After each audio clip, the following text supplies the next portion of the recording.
Hard Sharks. Hey, there we go. We're live. Welcome to episode 3 of Cronies Speak. We have It's the It, Pamela, Dave the Useless, and Undertaker Freak 1127. How is everybody? Howdy doody. I'm alive. Hello. Alive. I'm barely alive. Oh my god.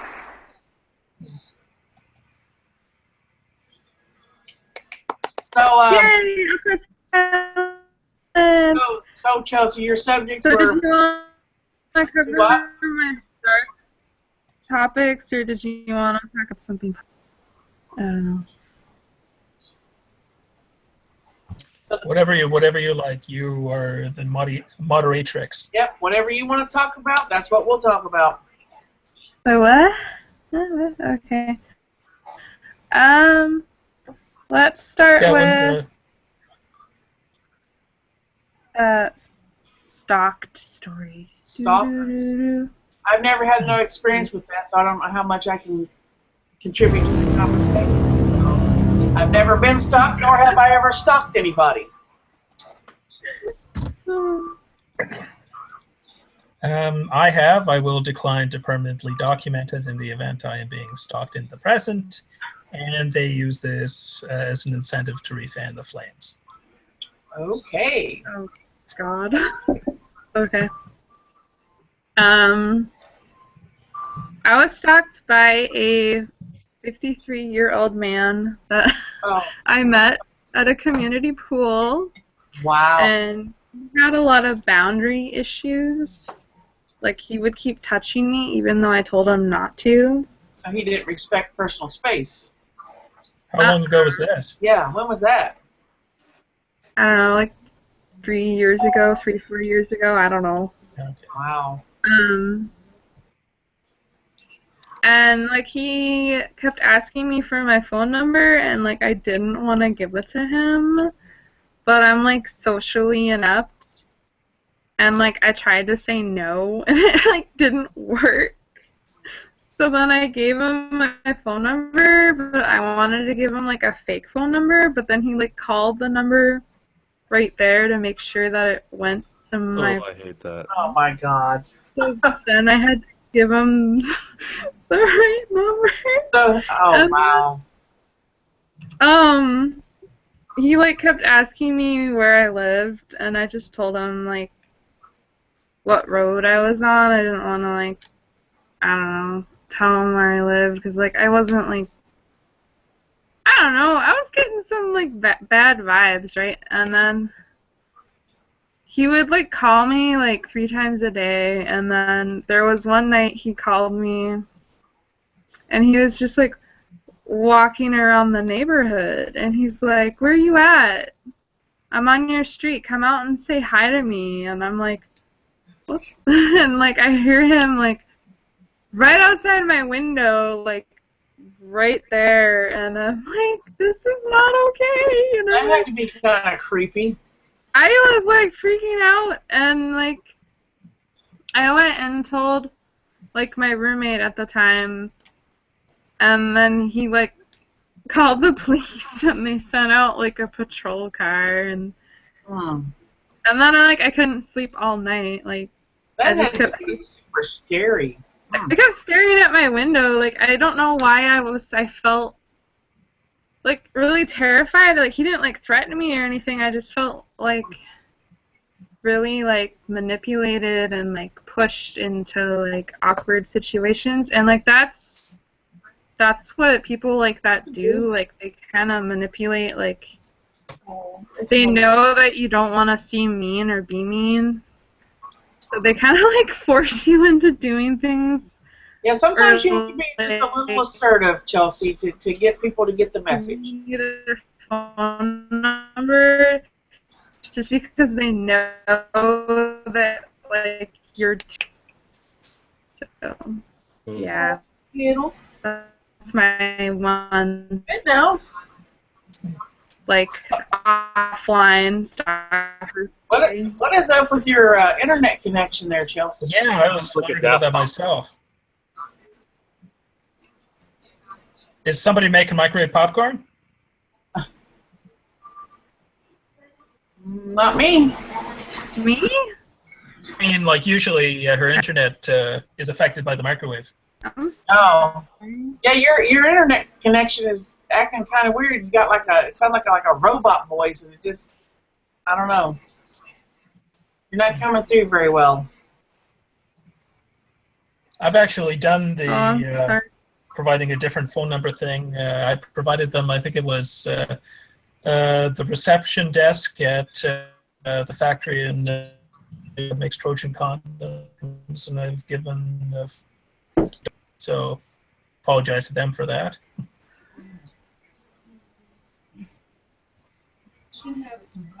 I'm sure they figured out. How you doing, Chelsea? Anybody else ever had an issue with stalking? I don't know anything about. Like I said, I've had people e-stalk me, but nothing too terribly entertaining and or interesting. I can say enough about my stalking incident to know Chelsea knows about it, and we refer to that individual as she who shall not be named. She who should not be named. Voldemort. Oh, there you are. Hey, welcome back. Hey. Was it the video feed? I think so. Okay. I feel sick. What? Oh dear. Kill me. What? It's okay. You'll get through it.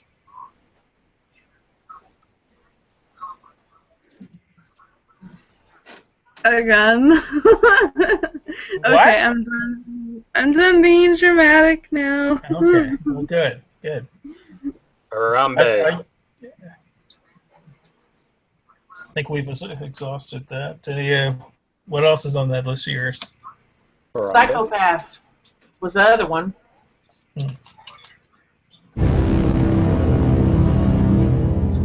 Love the sound effects. Ching. That's a sound I will never hear in my life, ever.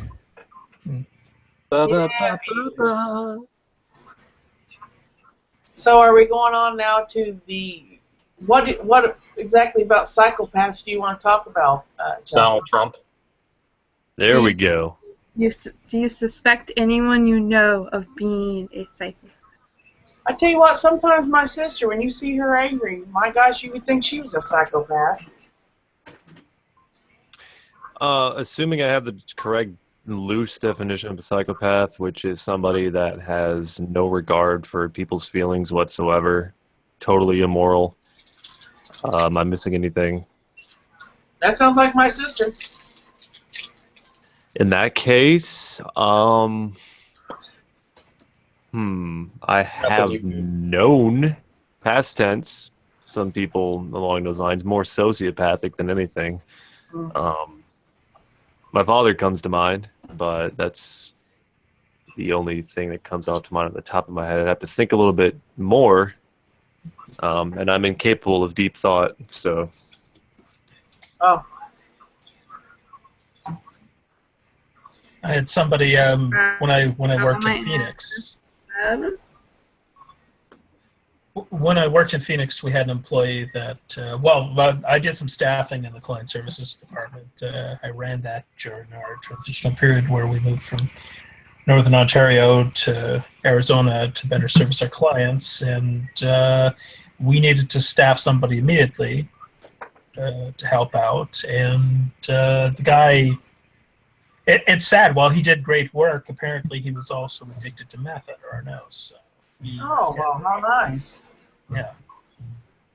So he had to be expunged from the company, and we've received threats from him since.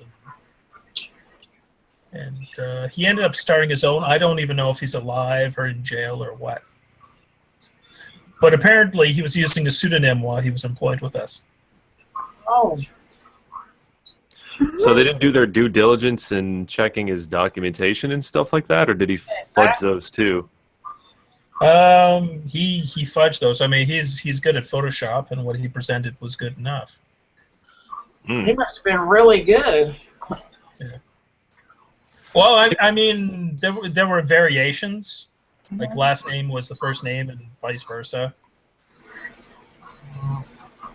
And most of his history, like checked out. He was a motocross champion. His father was employee of one of the top. What was it? I think they were concrete pourers for one of the top 3 automotive places in Detroit. He was like the black sheep of the family, and he just unearthed himself. He ended up creating his own IT company and just not paying his employees. So I think, but the last time I checked, he was wanted. He's a wanted man. Surprise! Couldn't happen to a nicer guy, eh? Yeah. But I don't know if my aunt. See, it's funny. The only psychopaths I can think of in my head that I know directly are people in my own family. Same here. I mean, when it comes to having absolutely no remorse for any of their actions, they're detrimental, very detrimental actions to other people. She probably fits the bill the most because she has this very keen ability to make virtually anybody she comes in contact with just absolutely deflated. Just makes them feel like absolute trash. Trash that is totally beneath her. And it's weird because I used to have a good relationship with her, and then she started exhibiting some of these behaviors that have made me come to absolutely loathe her. And virtually every single time she's on the phone with my mom ends up crying in some fashion because of something she said. And I've heard a few of her conversations, and I've heard not by eavesdropping or anything. Speakerphone. She put it on speakerphone and let me listen to it. And circumstantial evidence. My mom telling me about what she said, and every single time after they talk and she cries, my mom is saying, "She said this, she said that," and I'm left completely floored because it's like, how can you say these things? My main question, if I could ever bring myself to talk to her without wanting to stab myself in the eyes, my main question is essentially like, how the hell do you get off on saying these things to somebody who has some issues going on mentally herself? And she knows it. She knows that she's dealing with some things mentally, but she doesn't care. She'll still badger her about money, my grandma, her mother, obviously. Why aren't you doing this for her? Why aren't you doing that for her? And she just incessantly badgers her. And she knows full well what she's going through, but she does it anyway. And she's been this way to her own daughter even. So she does. Angry when she does that? Oh, jeez. It livid. Incensed. Just absolutely pissed off. Because I have talked to her before, and not a very, genteel manner. Our conversations have never been quite civil, but I've made it abundantly clear to her that the way she talks to my mom is intolerable, period. But it doesn't change.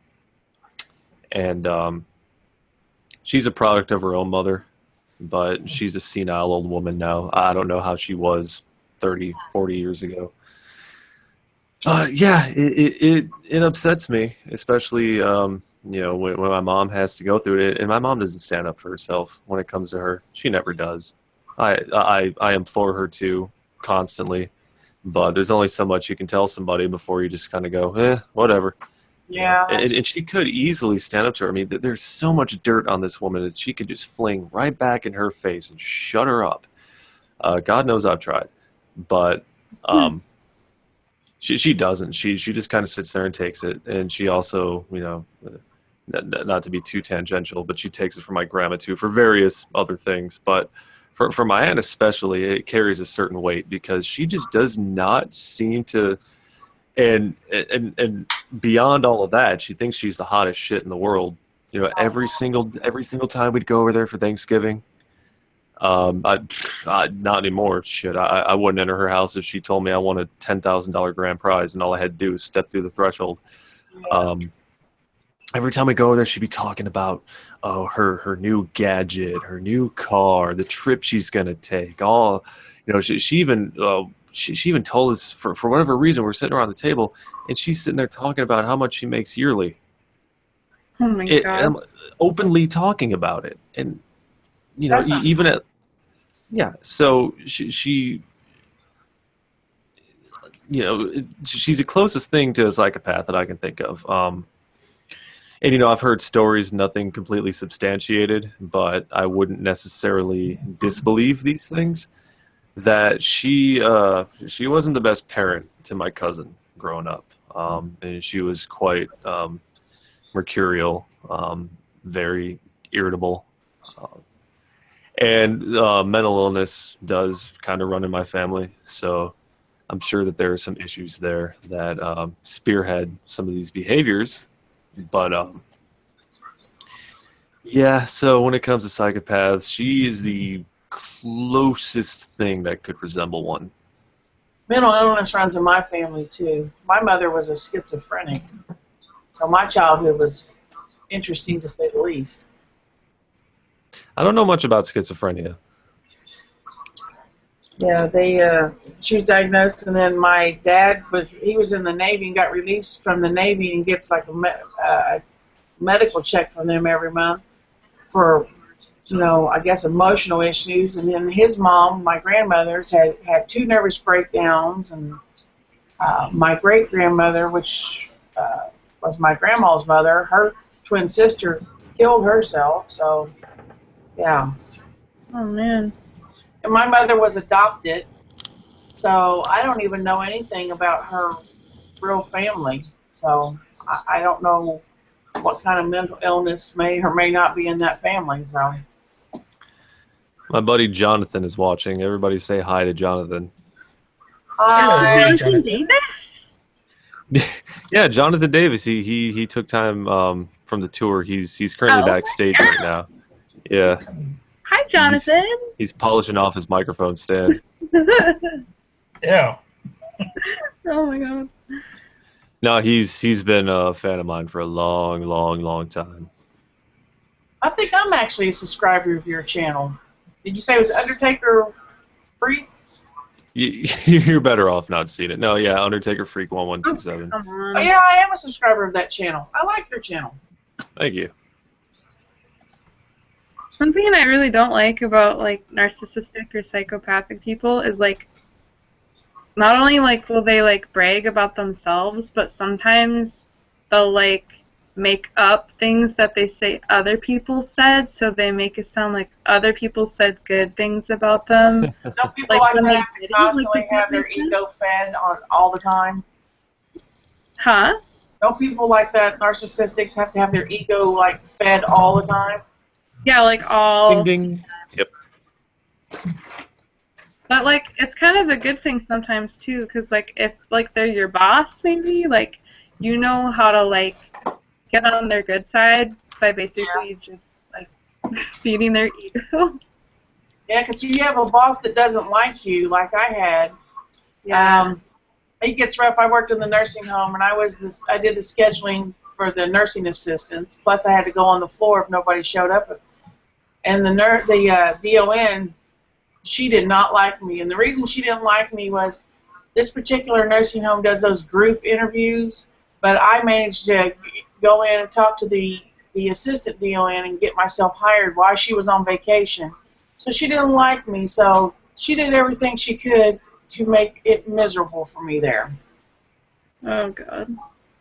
Yeah, I always called her the Ice Queen. Oh, but you know what?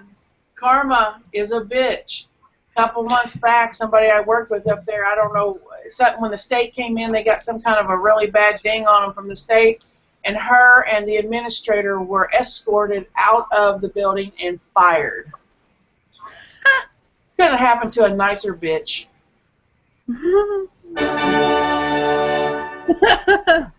I was so happy to hear that. Well, when you treat people like she does, she got exactly what she deserved. She was horrible to people. I don't understand that. Like, why do people go out of their way just to make other people feel miserable and make their lives So they Or can To feel make better them about feel better themselves. about themselves. There you go. Yep. Yeah, feel But better how does about that make you themselves. feel better about yourself? I don't understand. Well, if you're a sociopath or particularly narcissistic, then I could see how it would make you feel better about yourself. But luckily, the majority of us, I don't know statistics, but the majority of us don't have that sort of disposition. So, I mean, I think it's one of those things where the only way to truly understand it is to actually, I'm not trying to give any sort of credit to narcissists or anything, but, I don't understand it either. I think it's one of those things that you can't really understand until you actually delve into the world of narcissism yourself. Yeah. Yeah. I'm like a really I have like a really strong conscience. Like I feel guilty over the stupidest shit. Like it's Like really bad. like what? Like what are you talking about, Chelsea? Like I don't know. Like one time there was someone I didn't like, so I said hi to everyone except them and pretended they didn't exist, and then I felt bad about it all day. That's not necessarily a stupid thing to feel guilty about. I mean, you feel like you slighted somebody and treated them wrong. I agree But with you on that. Yeah, at the same time, though, you're not obligated to include everybody. So true that. And then this is the really messed up part. When sometimes I'll do something or say something or whatever, or I won't do something or say something, whatever it is, and then I won't feel guilty about it, and then I'll feel guilty about not feeling guilty. Oh my what goodness. in the hell? What? That's what I'm thinking. That's What the hell? convoluted. All right, hold on. Let me try to process that. You'll feel guilty about not feeling guilty. Mhm. That doesn't even make any sense. So guilt on top of guilt. That's not healthy. No, it's not. I know. Yeah. This is crazy. Kind of reminds me of Bruce Almighty, where he's like, I'll take the worst day of my life with a side of guilt, please. I think the closest I felt guilty relative to that, I think most convoluted. I've mulled over options, mind, and two of the options have been less than reputable, and obviously I wouldn't do them, but I'd feel guilty that they even popped up in my head. What, are you gonna become a hitman or a stripper? Uh-oh. No, I'm not no.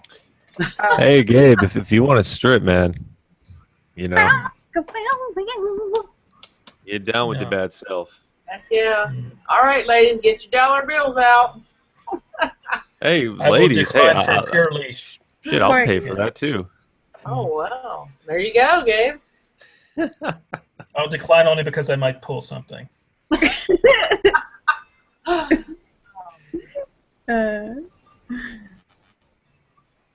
No.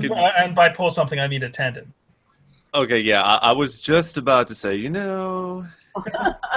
I was just going to just stay quiet altogether. Oh, goodness. See, Chelsea, every time we do one of these, it gets more and more strange, doesn't it? That's I because love I'm it, here, though. It got stranger just by default when I walked in, I like doing these Cronies Speaks when she has them. I think they're fun. Well, I'm glad you came.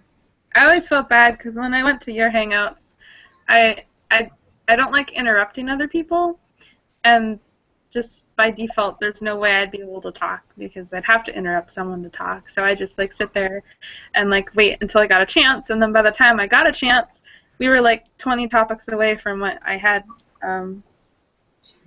been wanting to comment on. So yeah. I Anyway. remember one time you came to one of my hangouts, one of the huge hangouts where I'd have like 10 people and there would be 100 some odd people watching, and you would you would just say nothing, and what do you do? I think I remember you telling me later on that you felt Pretty much the same thing, that you felt like you were interrupting everybody, but it was just the fact that so many people were talking at the same time. It's one of the reasons I can't right now thanks to the copyright strike, but it's one of the reasons I didn't do Hangouts with the frequency that I used to, because everybody would always just talk over one another, irrespective of what I said, irrespective of what I did. But I remember, like, you you were even on camera, and you kind of looked lost a little bit. I I was. never saw you at a hangout after that. Did you appeal that copyright strike? I did, and that's why I have the strike, because if you appeal and you lose, then they throw a strike on there. So How long does that last, though? Is it on 6 there months. permanent? 6 months. So December is when I'll be able to stream again. Oh, okay. That's a pity. Then I think that's a structural thing with YouTube. That's something that when they should just have the option not to monetize, or direct to the original source where they get money from it. Well, you know what really gets me? It was the fact that I did an AC/DC song. Okay, I made the mistake of choosing a song from a band that has extremely yuppie anal management. And what gets me the most is that AC/DC is, they're regarded as like one of the biggest influences in rock. Every rock band will tell you, every modern rock band will tell you that AC/DC is at least one of their influences. So you're telling me that you won't even let people do a tribute, like a drum cover or a guitar cover or a full band cover, and let them showcase that? It's one thing to not let people monetize it. I get that. I understand that. But to not even let them do a cover to pay tribute to you when you are regarded as one of the most influential bands of all time, and any money you would lose on a YouTube video that's going to get roughly 10,000 views, if that, is basically pocket change. It's ridiculous. But luckily, some bands aren't that anal. Some bands, across the board, you can't monetize copyright stuff, and that's fine, completely fine. But like whenever I do a Metallica cover, I never have to worry about my videos being blocked in 200 some odd countries, because they don't give a shit. Oh. Yeah, I had to take a video down that was I was commissioned at one point to YouTube ran the contest to make a music video for a specific band for a specific song, and I ended up becoming one of the 10 finalists. So they used me, but like my video, and I had no problems. But a year later, my video was flagged in Germany, so. Huh. I had to reluctantly take it down. And I called the studio about it, like, this is a contest you ran, but they said the dynamic of YouTube has changed to where I'm where I kind of like my real estate and I don't want a copyright strike, so I just took the thing down and showed it privately. Has anybody here lost any ad revenue due to the censorship that's going on YouTube now with the ad-friendly stuff? Very little. I will not really be affected by this that much. I don't worry about it. I have 1,000, close to like 1,100 videos, and so far I've only noticed one of them got demonetized, and it's one of my older videos that isn't going to be viewed much more anyway. But so far only, actually no, two. One of my Hangouts also got flagged as non-advertiser friendly. So I make so little on YouTube that I can't even tell whether or not. I don't pay that close attention to my, the analytics that they throw out there and all, like. So technically yes, but I haven't noticed anything other than those two videos. Yeah, I don't make any money off of YouTube, so it won't affect me in that way, but it might affect my ability to, some channels, might get enough strike in and they get shut down, then I won't get to watch their videos anymore. Well, it's the bigger channels that really have to deal with it, because like a smaller channel like mine probably won't have to worry too much, because I don't make Google enough money for them to give a damn, to be quite honest. I'm not a big dog. So I know a lot of the big dogs have been on here making videos complaining and freaking out over this censorship stuff.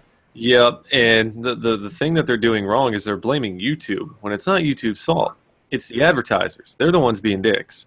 Yeah. And at the same time, advertisers are in no way, shape, or form obligated to force their ads upon your video. So if they don't like something you post, they don't have to, you know, it's that simple. It does suck. Have that enabled. Do what, Chelsea? I don't make money off my videos. I don't have that enabled. I don't make money off of mine either. I don't make any money, but I mean, the only thing it would affect, like I said, is if, they decide to shut down somebody's channel for a bunch of strikes like that against them not being ad friendly.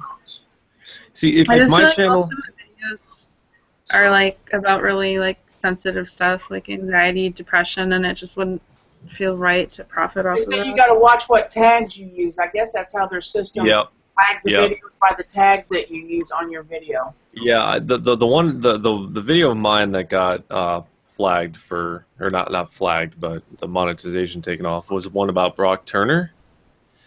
One that I did, over a month ago, and I can only imagine that maybe it's not advertiser friendly because the subject matter, because I cuss like a sailor in all of my videos, and that's one of the criteria for not being advertiser friendly is having excessive profanity. I excessively swear in virtually every video that I have ever made, and none of those videos have been deemed not advertiser friendly. But I just hope these big channels, if they do start having their revenue stream taken out, I hope that they had the foresight to know that from the very beginning of AdSense, it has never been guaranteed. Everything is subject to change. It is not a steady revenue stream, and if you get screwed, then you better have a backup plan. And I have me personally, I don't really have any sympathy for the big dogs who thought that this would be a permanent ride. Just the pages, like those are the main ones freaking out. The really big successful ones that this is what they do for a living. This is how they pay their bills. Just strictly what they make off of here. And I'm not going to put all my eggs in one basket like that either. Yeah, I personally say tough shit. You should have had a backup plan, because even in the absence of all the stuff that's going on, AdSense in and of itself, the revenue is not even if you're a huge channel, it's not very constant, because certain months pay more than other months. Like me, when I was making a decent amount of money, I would notice that in like September, October, November, and even December, it would like kind of incrementally increase. But January, February, down to because advertisers, there's back to school, September, October, Halloween, November, Thanksgiving, Black Friday, especially. November was like the huge month for me because of Black Friday and all the advertisers wanting to get their logo feces all over everything. And then December, Christmas. So so they know. All these people know that it is a cycle. And that alone should tell you, maybe one of these days it's going to suck. They should either have a job that they go to on a regular basis on top of this, or if they've made decent money, I would possibly maybe try to say invest in maybe trying to start up a company or something. Yeah. Just invest, save, have a day job. I mean, it's the thing of it is, it becomes all too enticing to just put all your eggs in the YouTube basket, because it's like, no, I'm getting paid to do not a whole lot. Especially these gaming channels, especially gaming channels, I have net zero sympathy for the gaming channels that go down. You sit there and you play, you sit there, you play video games, and you just lost your money. Boo-hoo. Because it takes you to start live streaming my RuneScape adventures. I don't comprehend. Go ahead. Sorry. The constructs of a video game are based. That's copyrighted content. I don't understand for the life of me why walkthroughs and what have you aren't flagged in of themselves. Oh, Gabriel, get this. Nintendo said that they wanted to start putting their own ads on those and taking the revenue, and people went nuts. Holy cow. These whiny little entitled pricks, they went absolutely nuts because they think that their video games are exempt from copyright laws, and they say fair That's not use this, true. fair use that. Yeah. So when Nintendo said that they were going to start taking monetization away, these gamers went, ugh, what are you doing? They're protecting their intellectual property. That's exactly what they're doing. You have been given a free ride for all this time to stream somebody's IP and make money off of it. So be happy that you got the money that you got. I don't know if they ever went through with it. But me, I have zero sympathy for them because you made video games your day job, and look what's happening. I just make videos on here because I think they're fun. It gives me something to do, and I like doing them. I'm not the least bit concerned about being a YouTube star. Exactly. So. And even if they took away all of my revenue, I would still make videos because... Me too. I make them. I don't make any revenue when I make them because, like I said, it's just fun to do. I'm not interested in trying to make a living off of YouTube. I just do what I enjoy. Yeah. And any of these YouTubers that say that they're going to stop making videos if their revenue gets taken away, they're assholes. So be it. Bye-bye. I tell them bye. Exactly. Because you just outed yourself as somebody that's only doing this for the money, not for your fans, not for the people that come and watch your videos every single day or however often you upload them. You basically just outed yourself as a corporate whore, essentially. So that is so true. Philip DeFranco's he's on that list. DeFranco is such a tool. I'm sorry. He One said of the first ones to start complaining about this censorship on here. Yep, but then like a little lapdog, he turned around on Twitter and said, "Hey, now guys, calm down. Oh, YouTube is, they have our best interests in mind, and the advertiser." Yeah, my God. He's always been a little lapdog for. He was one of the original fake thumbnail misleading title guys. Well, he's one of the original guys or too. something like that. Isn't that called bait clicking, where they, the Yes. thing is not what the video's about? Yes, bait clicking, being a douche is another term I like to use. Exactly. Yeah, clickbait is essentially what they say. I kind of have one video like that, but it's not a total lie. Like, I called it, I almost died playing Pokemon Go, but I did almost die, kind of. I don't know why anybody plays that game. Oh my God, people have been injured. Some people have been lured into areas and murdered. I don't know. I just don't get that. I only was playing it because I was in Arizona with my friend and her boyfriend, and they were both like obsessed with it, and I felt kind of left out. So. Yeah. Well, by and large, that game, the benefits of that game outweigh the risks if you play it right and you're not a complete idiot, which I like to think is the majority of the people that play it. Because these incidents where we've heard people getting lured and maybe even falling into an open manhole somewhere, I don't know. Playing while they're driving their car. Yeah. Oh yeah. You just have to be aware of your surroundings. You can't be walking down the street with your nose buried in your phone constantly under any circumstance. Pokemon Go shouldn't be any different. Exactly. So there are a lot of positives about the game. I had it for about a week, and I deleted it, and I downloaded it again because I just got a phone that does the augmented reality thing where the Pokemon will pop up in your house or wherever you may happen to be. Just out of pure interest. And every now and then I'll find myself actually going outside, walking around just for the sole purpose of trying to find a Pokemon. Because I live in a sort of rural area, but I've noticed that, I guess they kind of add new Pokemon every now and then, so it's not the same crap that you find every day.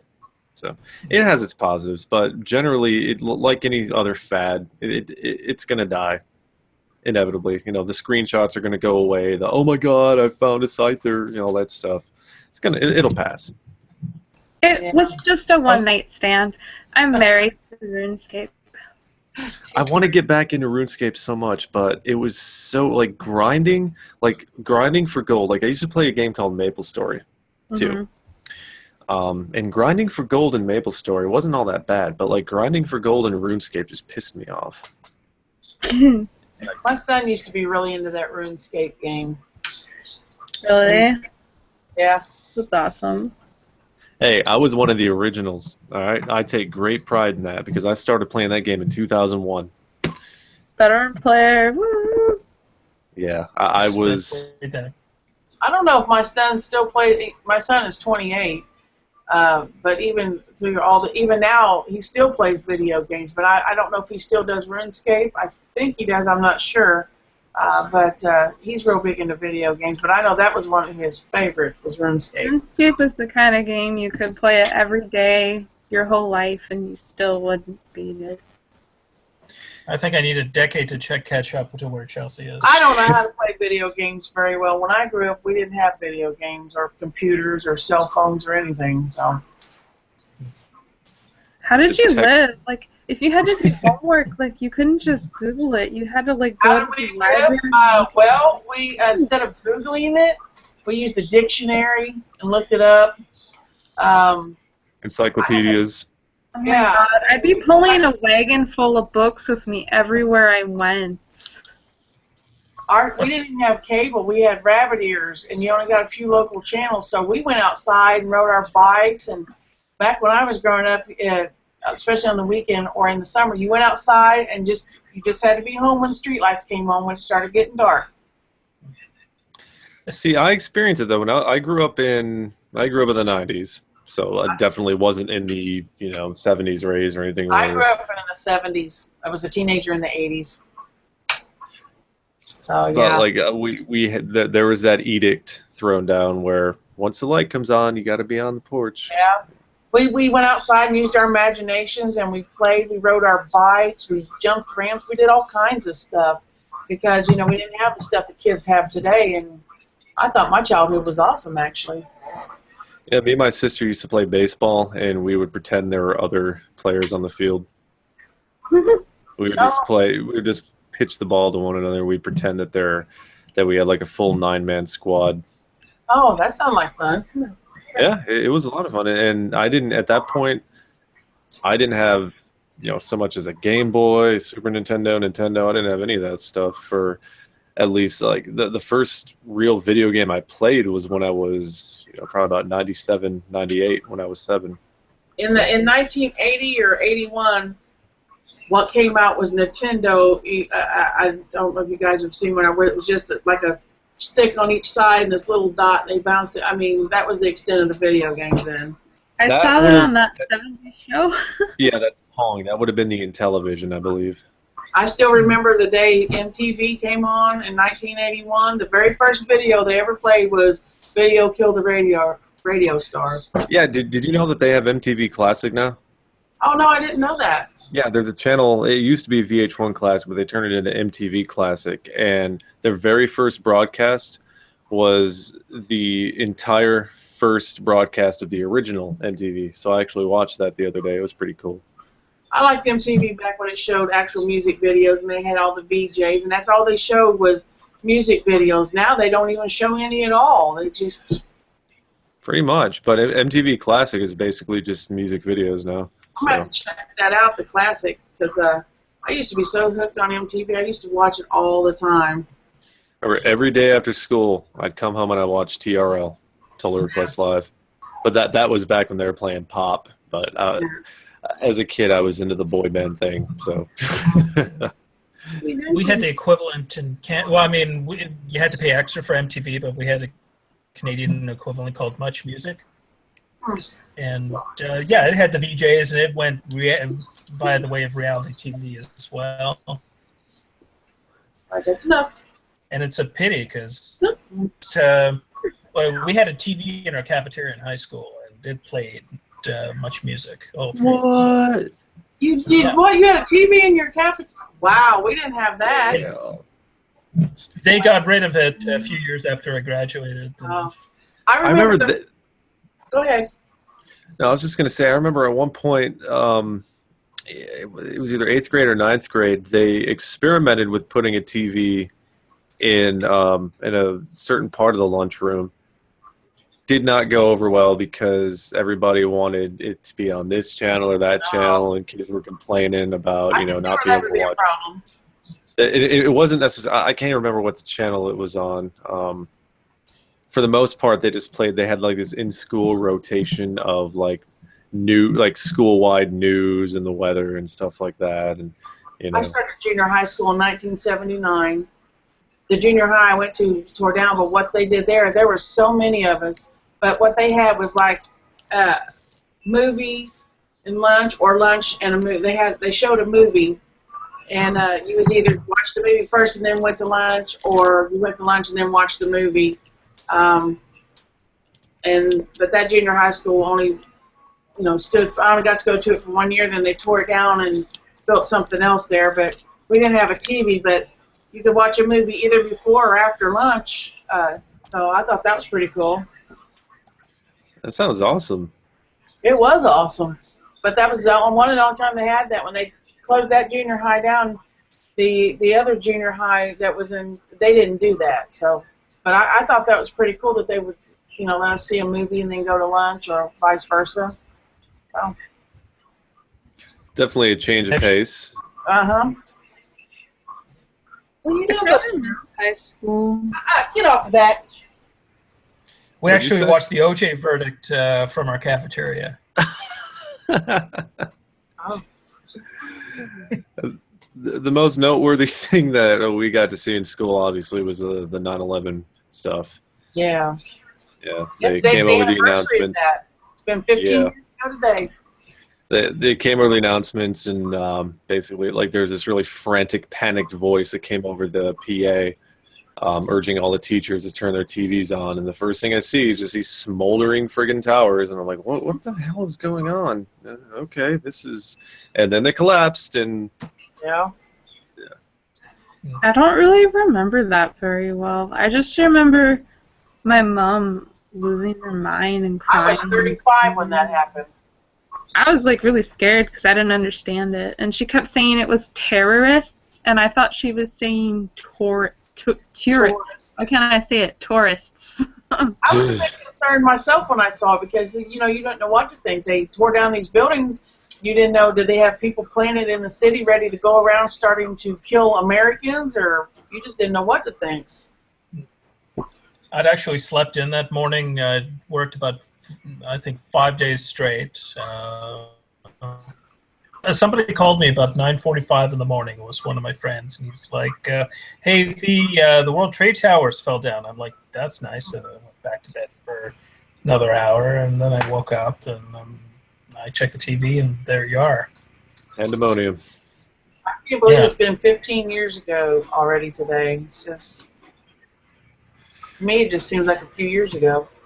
Yeah. I remember 2 days before was the MTV Video Music Awards. Yeah. And it was like a decadent. I think Justin Timberlake was like humping something. Oh yeah, that didn't happen all that much after 9/11. Well, lately, but I remember Clear Channel came out with a list of songs that they didn't want you to play on the radio anymore, and they started cracking down on soap operas and indecency in TV, and it really hit the skids after the Janet Jackson incident. Oh my God. You didn't even see anything. Exactly. If I remember correctly. Was she the one that used the phrase she had a wardrobe malfunction? Wardrobe malfunction. Yeah, I mean, you technically she's wearing a nipple shield over the nipple region, and so it wasn't technically a fully exposed breast, but enough to where time out. This is indecent. They act like she was being a stripper or something. Exactly.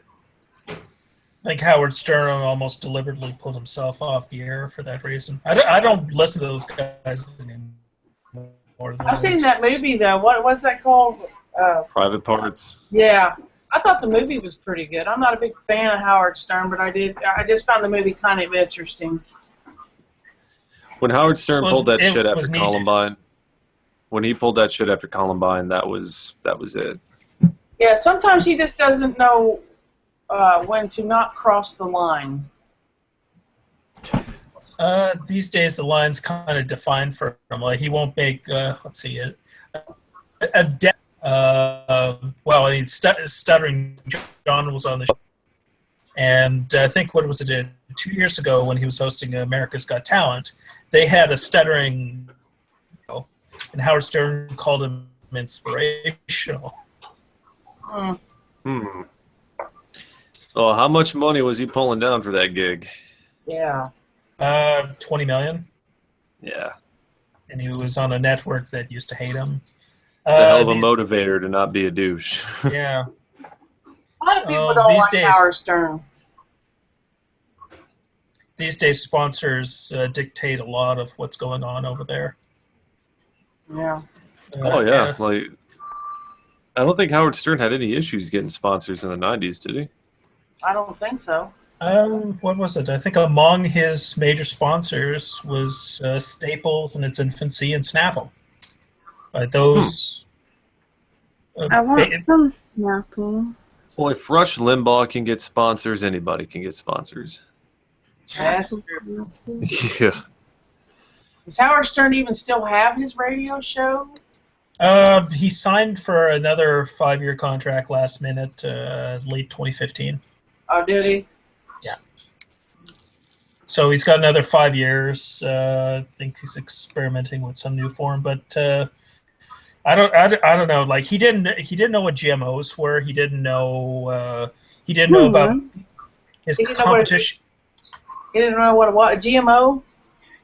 Yeah, he had Roseanne on the show, and she was talking about GMOs, and he had to be briefed, like, on what those were. I can't believe he didn't know what that was. Most people, most people know what that is. Well, it may have been as simple as he may have had a lapse, but he didn't know who PewDiePie was. Did you say PewDiePie? Yeah, I don't blame him for that one. I don't blame him for that one either. Well, he's always been a guy who's had, like, the finger on the pulse. Yeah. You know? Oh, okay. Yeah, okay. And it's just to not know who PewDiePie is, it's either, like an oversight, or he's at the point where, I'm 60-some years old and I don't care anymore. He's 67? No, or 60-some. I think he's 62. I think he was born in 1958. Oh, yeah, he would be in his 60s then. Yeah. My husband was born in 59, and he just turned 57. Okay, he was born in 54. He's 62. I thought he was in like his mid-50s. I did too. I didn't really. It didn't dawn on me then, that he was that old. It's just fortunate. Well, he says that's all natural hair and diet. Mm-hmm. Sure it is. It's just like Gene Simmons has all natural hair. Yeah. Mm-hmm. When you got money, honey, you can have all the plastic surgery and hair implants and whatever that your little heart desires. Where'd you go, Dave? Is Chelsea hear you, still Dave. with us? Yeah. Your microphone isn't on, Yeah, Dave. Chelsea, say something. Something. Okay, there you go. We just want to make sure you're still alive. Still can't hear you, Dave. I'm alive. Turn your microphone on, Dave. What are you doing, Dave? So what other subjects I do you like to barely talk hear. about, Chelsea? Say what? What other subjects would you like to talk about? Oh, I had, how would you survive, a shooting, or like a shooter situation, or whatever? You mean like damn. a school shooting, in your home shooting? I mean, Like a public shooting. a public shooting. Oh, okay. Well, I hope I never have to find that out. Okay, well, assuming we're unarmed, Yeah. Yeah, most shootings like that take place in gun-free zones. So I think about this a lot, surprisingly. Well, not surprisingly, considering the climate in which we live. Like, I always, like, even though the fear is always in the back of my mind, like, it doesn't prevent me, like say a movie theater. It doesn't prevent me from, going to see a movie, but it's always in the back of my mind. It's somewhat of a paradox. It's kind of like I have this fear that it'll happen, but I go anyway. If it were to be like a movie theater, the reason it's hard to like put these scenarios together in my mind is because they're so many different scenarios. It could be the guy. I usually sit all the way in the back, of the theater. So it could be the guy at the very front. It could be the guy sitting next to you. It could be some dickhead walking in, just like walking into the theater through the doors. It could be the usher that's going around sweeping up puke. Who knows? Yeah. So if it happened to be like somebody in front of me, like a movie theater is generally dark, obviously.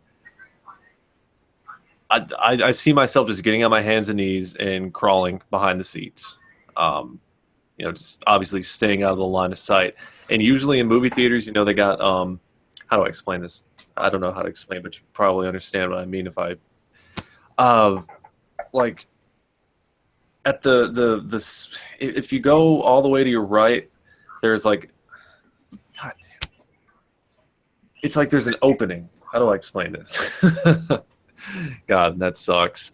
Like as you're going up the stairs, if you go all the way to the wall, there's like a ledge that goes all the way down. I don't care if I break my ankles. I would jump the hell off that thing the minute I got to it. Me too. I wouldn't. Yeah. I think I know what you're talking about. It depends on the structure of the theater. I mean, if it's out in the open, like if I'm outside and some guy opens fire, I'm running for my damn life. Yeah. Hell yeah. I'm not going to be a hero.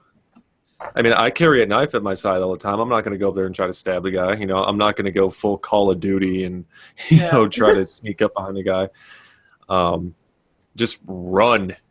Try to put as much distance. And stuff, zigzag, so you can't. Yes. It makes it easier for them to get you. Yeah. If I happen to be in a city, I'll run, behind buildings, try to put as many objects between me and the unfortunate piece of shit as I can. Unless you had a different idea of how would you survive in mind. Do you mean like after, like if you happen to get shot or just... No, just in the moment. Like how would you react? How would you escape? Stuff like that. If I happen to be within a reasonable distance of the guy and he was in front of me, I can't say that I wouldn't try to like grab his arm or something. I mean, obviously, once you get into that kind of scenario, it's a whole different ball game. Yeah. But I don't necessarily see it as trying to be a hero. I see it as trying to stop some asshole from killing a bunch of people needlessly. But if I'm like 20 feet away, sorry, I'm gone. Bye-bye. It's one of those things that you don't think about that much, but it's sort of, I think to a degree, it's kind of healthy to think about it because you got to kind of put yourself in that situation and think about, well, what would I do? Yeah. You can't stand around necessarily hoping for some guy with a concealed carry or an open carry to save the day or have a cop magically be on call, or an off-duty cop or something like that. Self-preservation is basically. Yeah. And I would feel a certain degree of guilt because I know that I'm leaving behind dying people and stuff like that. But, you got to survive. Yeah, because in situations like that, your instincts kick in, your survival instincts kick in to save your own life. Yeah, and like my biggest fear is that something like that will happen and I'll be with Emily or family or something like that, and I run very, very fast, and I'm pretty agile. I know once I get to like 40 or 50, like my ankles, my knees, all the stuff that I've jumped off of as a kid, and even to this day, if I see a playground, I'll still climb to the top and like try to jump from one edge to the other, like parkour stuff. So I am perfectly confident in my ability to get away, but if I happen to be there with, like Emily or somebody else, it just kind of hurts to think about that because I know I'm not afraid of B running away, but if I'm there with like my mom, she's 53, she doesn't move very well, so. I can vouch for that. I'm 50 myself, and I have knee issues, and so I can't even walk that fast, let alone run. So My Yeah, best bet would be to try to find some kind of protection and stay, something to hide behind and stay out of sight. yeah. The only thing, the reason I bring that up is because if in that situation, like if you're there with somebody that is not as fast as you, what do you do? Do you just run for your own life, or do you try to find some way to protect the person that you're with? I would try to help that if they couldn't run. Let's say I was a fast runner and they weren't. I definitely wouldn't just run off and leave them. I would try my best to save them along with me. Like, let's go. I'm telling you, if I'm out somewhere with Emily and that shit happens, I'm putting her on my back and I'm just jetting. There you go. I've seen that picture too. What picture? Where you have Emily over your shoulder. Oh yeah, I can pick her up from the side. I can put her on my back. I can. Well, the fireman can. Well, there you go. She would be saved. She just gets on your back and you just run, and you guys would be okay. Yeah, I remember one day we were out in the front yard. I put her on my back and I ran all the way across the yard. And she's like, "Put me down, put me down." She thought I was gonna drop her. Oh. What would you do, Dave? I think the only time For a Klondike bar? You corny son of a bitch, man.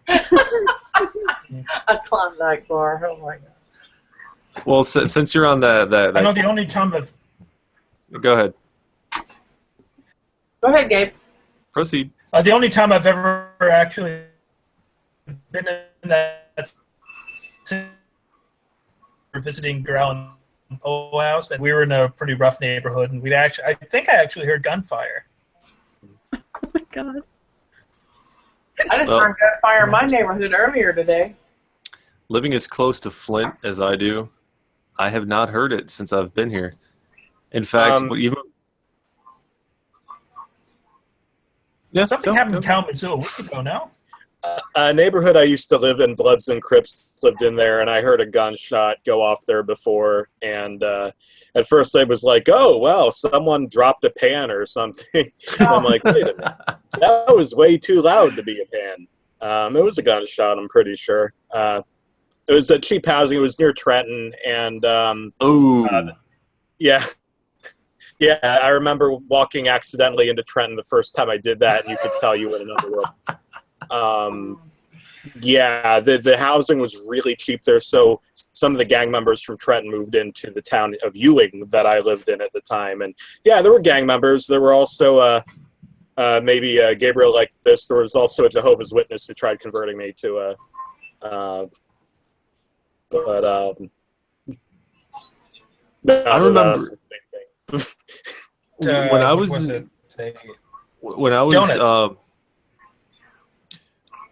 when I was with Christina and I was visiting her sister in Philadelphia, we went to an aquarium. So I've technically been in New Jersey. I've been in Camden, New Jersey. We went to the Adventure Aquarium.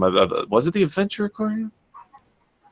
It was some aquarium in Camden. But anyway, I texted Arch and told him I was going there. And the only thing he said to me was, bring a gun. Technically speaking, I was born in Camden, and what I could tell you is a few years ago, Camden was named the city with the most crime per square mile or population or whatever. Ooh. Number one beat out Guatemala in the country. Well, Flint, which is like 7 miles down the road, 10 miles, depending on where you go, the most dangerous city in America for 2 years, from like 2011 to 2013 or something like that. It's still pretty high on the list. I follow this page on Facebook called Flint Police Operations, and these good people, they listen to the scanner radio, the police scanner, and they type out all of the situations that are going on. Just sit on that page for 2 hours on any given night. You'll see at least 20 shots fired posts. It's crazy. One of the campuses that I've taught on is the Camden campus. And when you're on campus, you're safe there. But if you go like one block off, you see zany things that you just don't see every day. Like there was this lady in her car. Like there were these dudes like on both sides of her car. I couldn't tell if she was being robbed or what. I just stared at the scene and didn't know what to do at the time.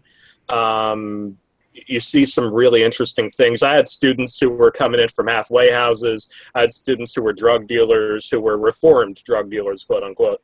I've had some. I had a student who admitted he kidnapped someone before. Oh my Jesus. God. Yeah, it's So really. you got the cream of the crop. Yeah. Oh wow. I was gonna say something else about. Even down the way to Gabriel, your internet is doing jumping jacks. Sounds Yeah, like it sure is.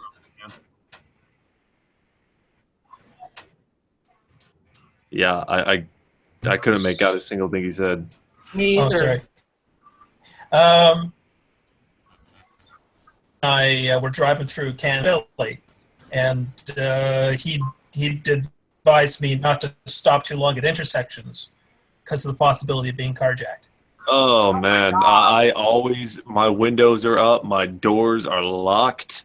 Whenever, even if I go into a relatively okay portion of Flint, whenever I come like to a stop sign, I'm looking left and right. I make sure my doors are locked. Ask Emily, she'll hear once we get off the highway, when I'm taking her to class. Once we get off the highway and we get onto that access road, click. I don't blame you there. when I lived in Philadelphia, my apartment complex was fine, but the neighborhood right next to it, there was something happened recently where a guy killed a little girl and they found her body in a dumpster and he did Oh stuff. my God. Oh. God. Yeah, you know that, and there were crime every day. I got some kids tried to mug me before when I lived in Philly, and a lot of adventures there.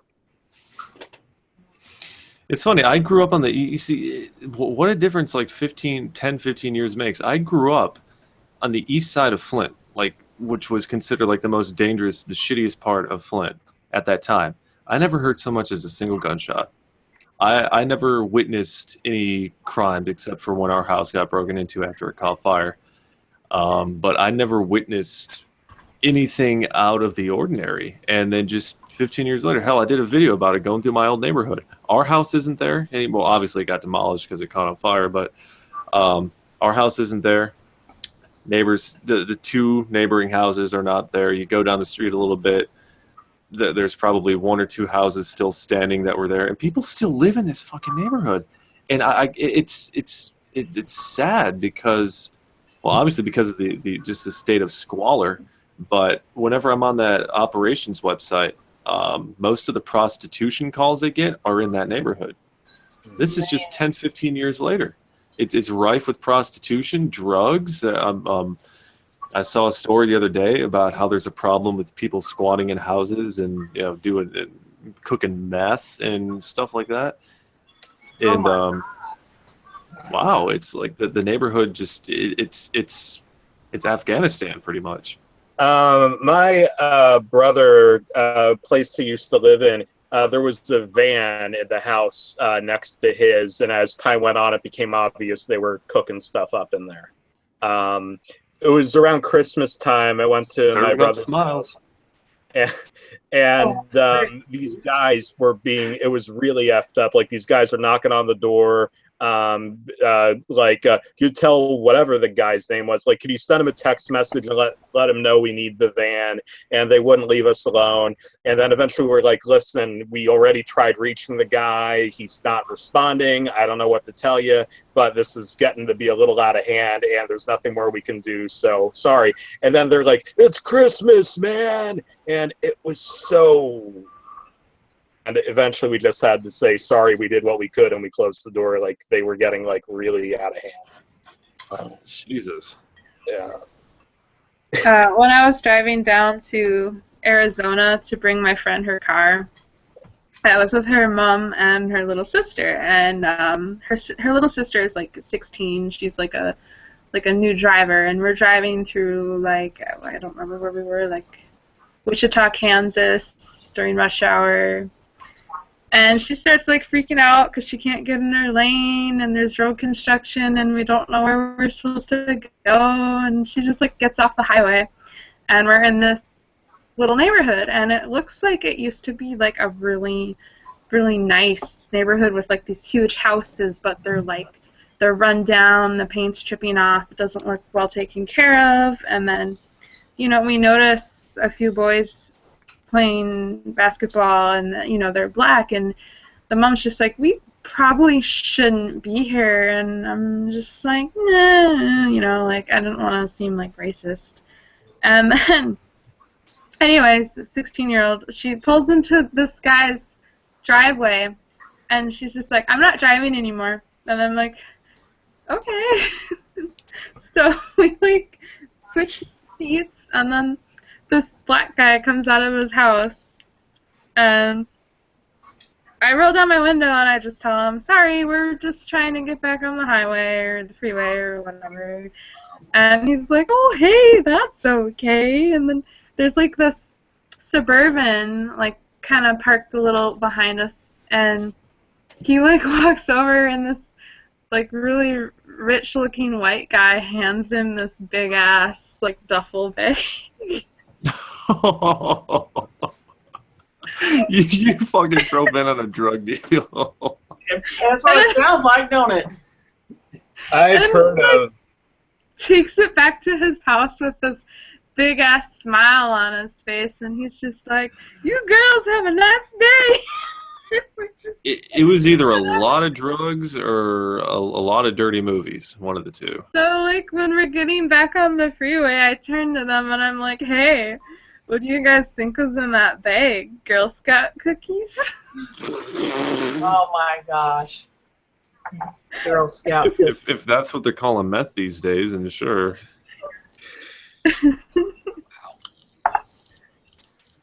He was so happy. You drove in on a drug deal. That is awesome. That's what it sounds like to me too. Like, she pulls into this dude's driveway, and I'm like, no, we should, like, switch at a gas station or something. Don't just pull into some guy's driveway. I don't know about you, but the minute I see a Suburban in a rough community, I'm pew. that can't be good. She was just a kid. She's learning how to drive.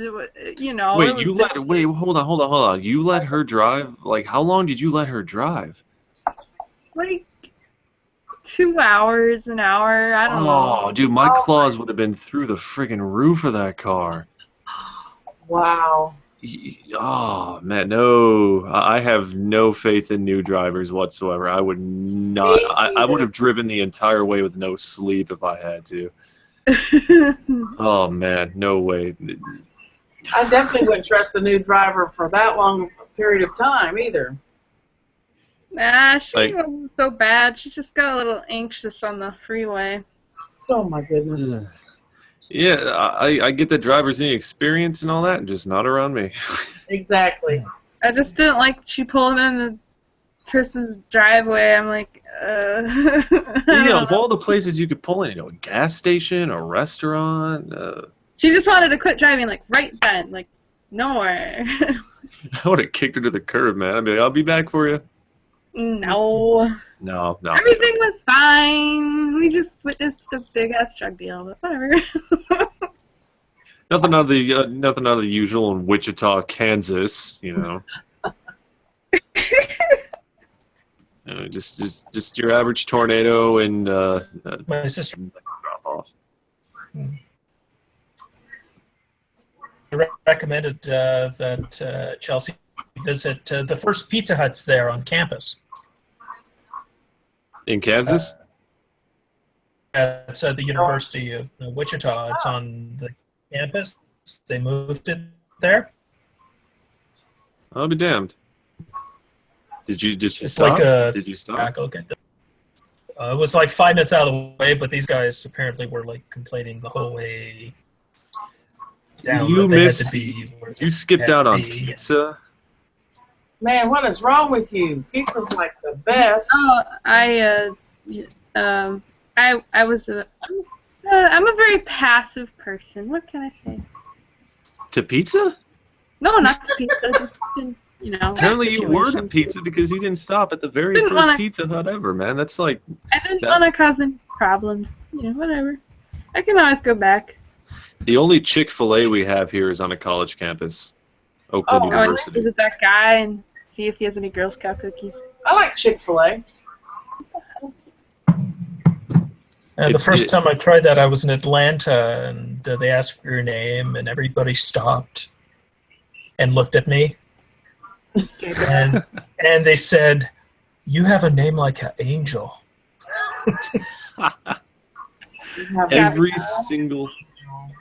every single time I get asked for my name at a coffee shop or restaurant or whatever, I say Beavis. Every single time without fail, I say Beavis, and they go, "Huh?" Either they laugh or they go, "Huh?"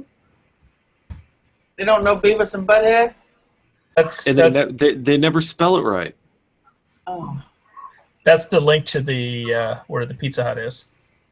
I got it on Google Street View. Oh, okay. Oh, belly hurt. Is this road seriously Perimeter Road? Wow. Is it in that building there? Okay, I see it. Yeah, it's got the sign on the front.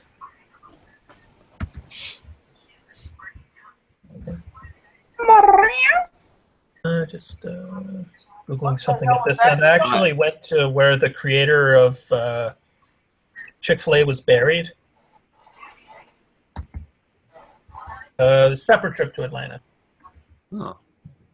See, I've always wanted to go to like Nebraska, especially Oklahoma, Kansas. Like my dream growing up, still kind of is, but it's a bit too late for me. I want to chase tornadoes, like bad. Like I've always wanted to be a meteorologist. My dream was to work at the Storm Prediction Center in Norman. And part-time or full-time, I guess, I would forecast, write severe weather outlooks. And the other part of the time, I would be out there chasing tornadoes in the summer. And before I die, I got to chase a tornado. Not this amateur crap that I've tried where when a tornado warning comes on screen, I scare the shit out of my mom and actually start driving to exactly where the tornado is supposed to be. I've done that especially when I lived in Texas. I did that several times. I just want to chase tornadoes. I know obviously not this summer because it's almost over, but next summer I'm hoping to spend a week out where Chelsea is and do like a North Dakota, South Dakota, Nebraska kind of round. Let's go. Yeah. Let's go. I've been wanting to take a road trip for years now. The last road trip I took was 2013 to Tennessee for a concert. Mm. Other Where'd than you that, go? the furthest, huh? Where did Nice you go? place to drive. It was a festival called Memphis in May. It was in Memphis. It was Alice in Chains, Deftones. Cool. Yeah, I wanted to see Hall & Oates, but they were on a different stage, unfortunately. Yeah, I only had can time. driving far away. Yeah, I only The had time. farthest I've driven since 2013 is like 90 miles, and that's to pick Emily up from the airport. I drove to Gabe, which is, I don't know, how many miles is that? So that's about 750 miles. And then I drove to Arizona, but I had two other people helping. I'd say, yeah, Arizona's probably the farthest I've ever driven. Yeah. And I mean, like beyond Arizona, I drove to LA, but that was a separate trip. And then it was like LA, Las Vegas, drove to Salt Lake City, and then circled back to. It was after I spent a week just knocking a few things out that I knew I wouldn't have a chance to knock out for like a long while. I thought I would have a hard time just sitting in a car alone for that long, but I actually really, really liked it. Oh, if you do it for the first time, like that is a nice drive the first time around. Yeah. I kind of wish Upper Peninsula Michigan had like a 4-lane that went from the Sioux to Green Bay. That'd be nice. I don't care. I like driving the coastline. It's I haven't been to the UP in years and years and years and years. Too long. When Chelsea came down, the last thing we did was we ended up going to St. Ignace, Oh, lovely, lovely city. and I saw her off from there. She got to try Bob's Big Boy for the first time. And, A what? Big Boy? It's Big a Boy. restaurant. Yeah. Oh, okay. Chain. They have I know one we down have the road. Frisch's here that sells Frisch's Big Boys. Me and Emily go to Big Boy probably about once a week for breakfast. oh my god. It's got like a big statue of a boy in checkered overalls holding a burger. And it's like a really diverse menu. What's the director, David Lynch, ate Big Boy for breakfast, lunch, and dinner for 7 years, supposedly. Jesus. Wow. I would get sick of that after a while. Mm-mm. I still remember the breakfast I had there when I left. Oh, you went for breakfast afterwards, too? Yeah. I got up, Okay. I checked out of the hotel and I went back there and I had breakfast. I had steak and eggs. Oh, that's good. Oh, man. That was amazing. I didn't want to leave. I did not want to leave. I was like, I'm gonna just move here and become a waitress and live here. The UP is it's a slice of heaven in places. Yes, Yeah. it is. Especially Mackinac Island. Oh yeah, yeah. But see, I've never had the opportunity to drive like along the route that you took. I've only ever been to like Mackinac City, St. Ignace. We went to the Sioux Locks once. Okay. And then Tequamanon Falls. God, where is that? I can't even remember where Tequamanon Falls is. I'm pretty sure it's in the UP. I just can't remember where. We made a long ass drive to Tequamanon Falls. That's on Superior, isn't it? I believe so. Let me Google that. But I've always wanted to go to like the more western and northern reaches of the UP. Because no, that was different. We took a ferry across Lake Michigan to Manitowoc, Wisconsin, and we went up to Green Bay years and years ago. My husband's from Wisconsin. He's from Wausau. Wausau. Oh, I've driven through there. Wausau, Wisconsin. His family is. Ditto. His family still lives out there. Oh, Tequamanon Falls. Yeah, it's a peninsula. It's on the east side of Lake Superior-ish. Okay. It was beautiful. Yeah. It was. Yeah. We used to have a bunch of pictures, but I have no clue where they went. Anyway, folks, I got to get up early and take her to school, so I'm gonna bounce. Hey, don't sweat it. coming. Yeah, absolutely. No, it's nice to see you here. Yeah, it's nice talking to you guys. Yeah, I hope Let me- that copyright garbage works itself out. It won't. The strike is there for 6 months, so I just got to wait it out.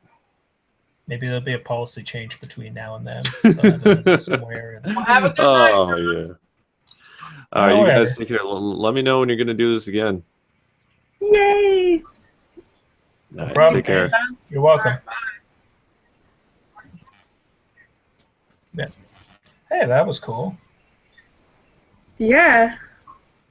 No, I didn't expect to see him.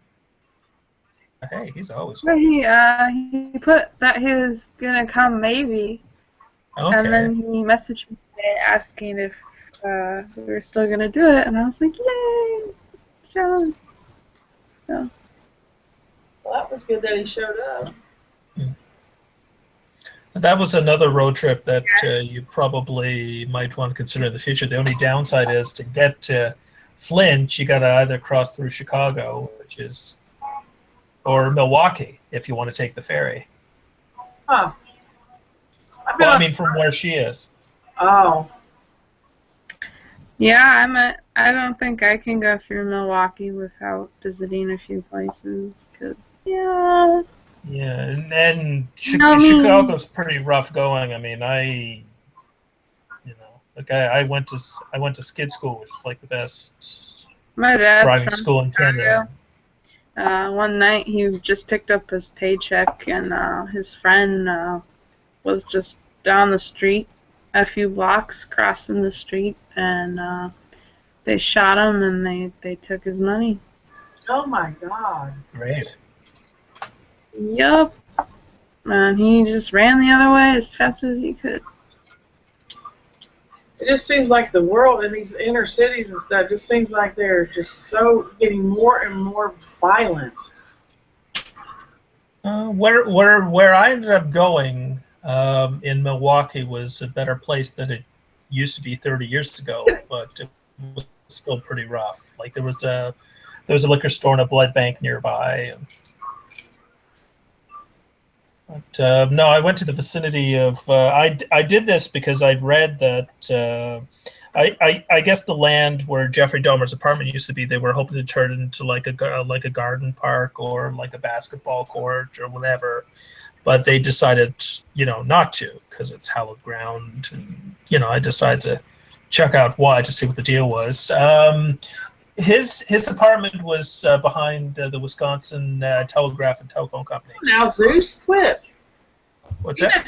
know, I'm talking Okay. about my pit bull's underneath my desk, and he keeps banging into my leg and chair trying to get comfortable. I don't know what he's trying to do under here. Gotcha.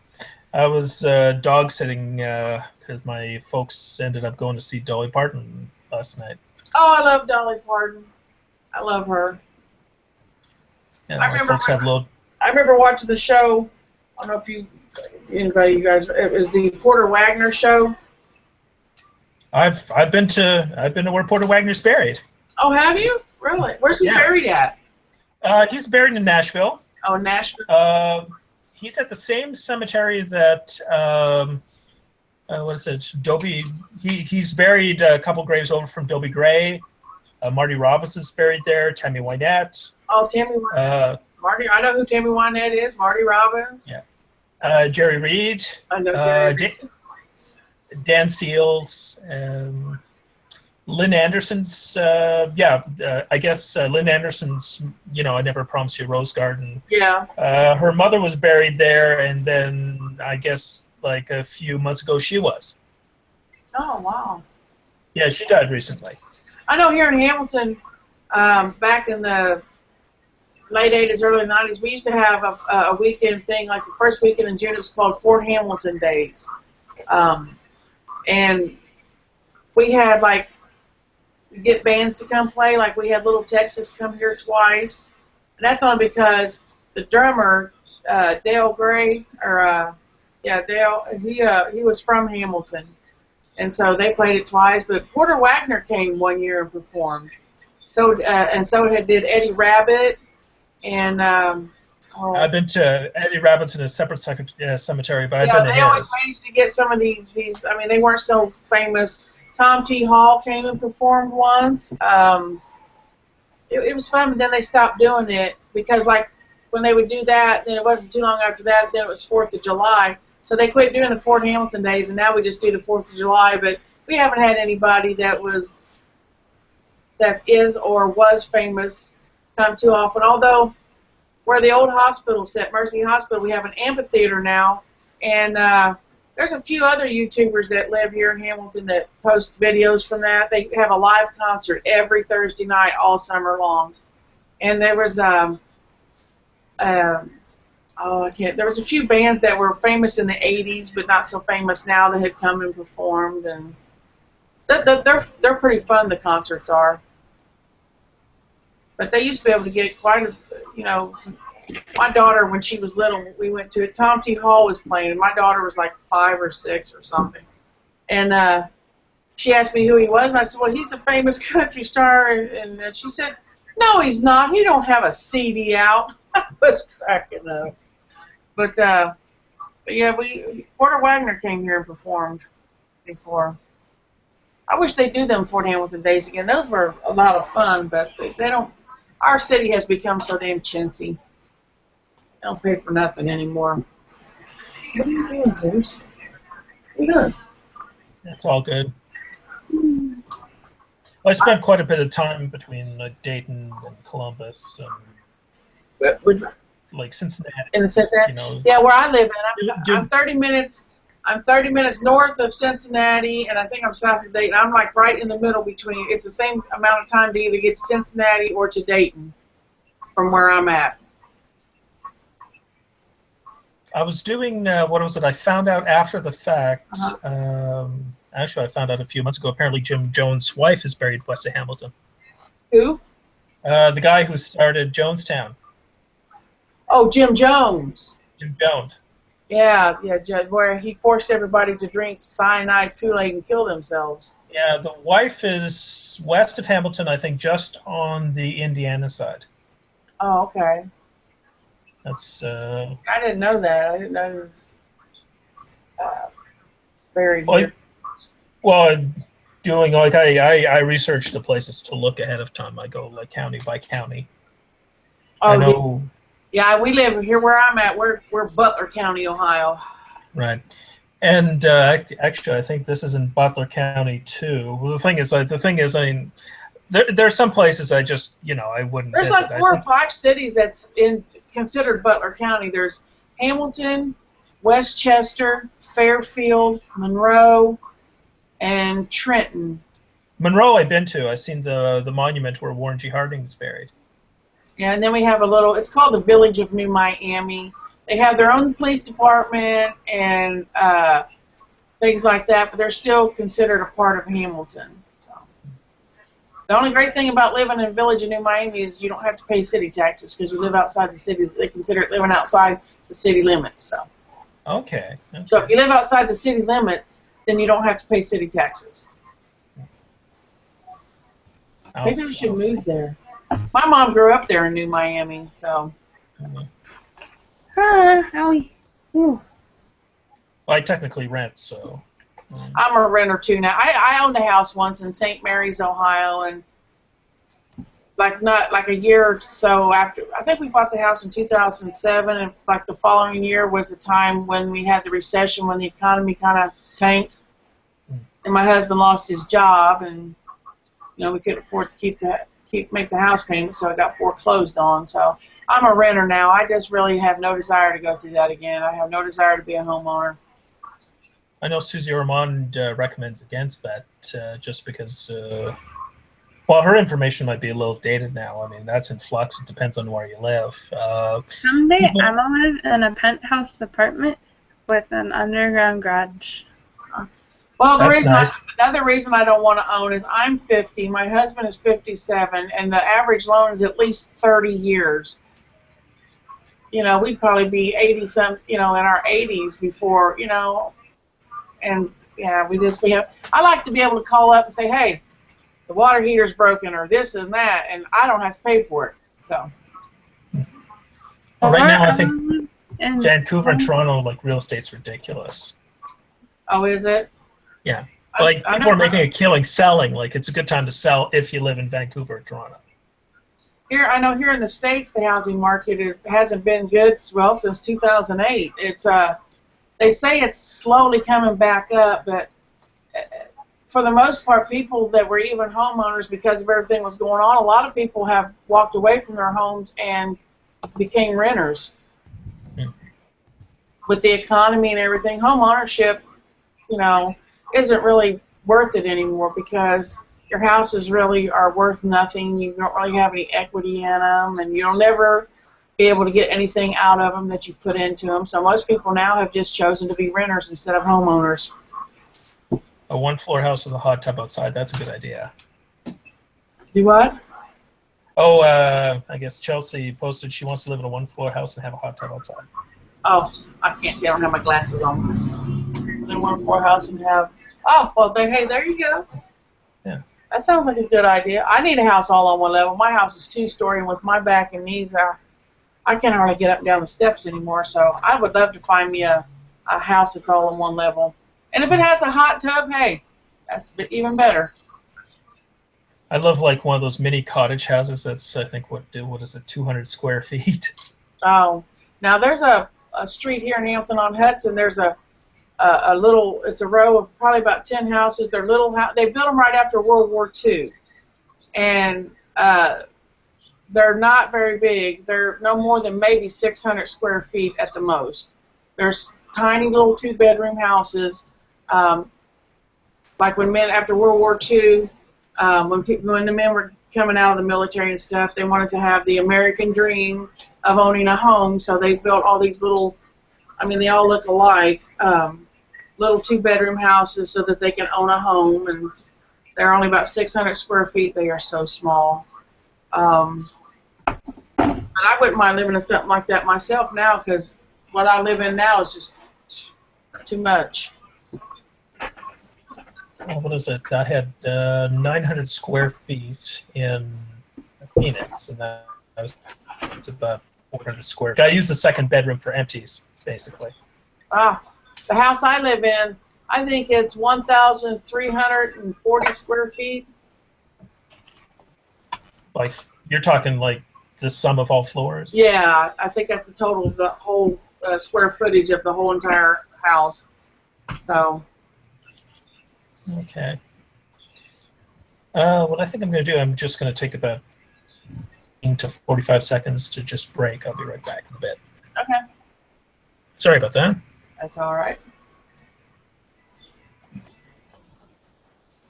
Robin or Chelsea, are you still with us? Hello? Are you still here? Yes. Oh, there you are. I was wondering, you're so quiet. You haven't really hardly talked tonight. Oh.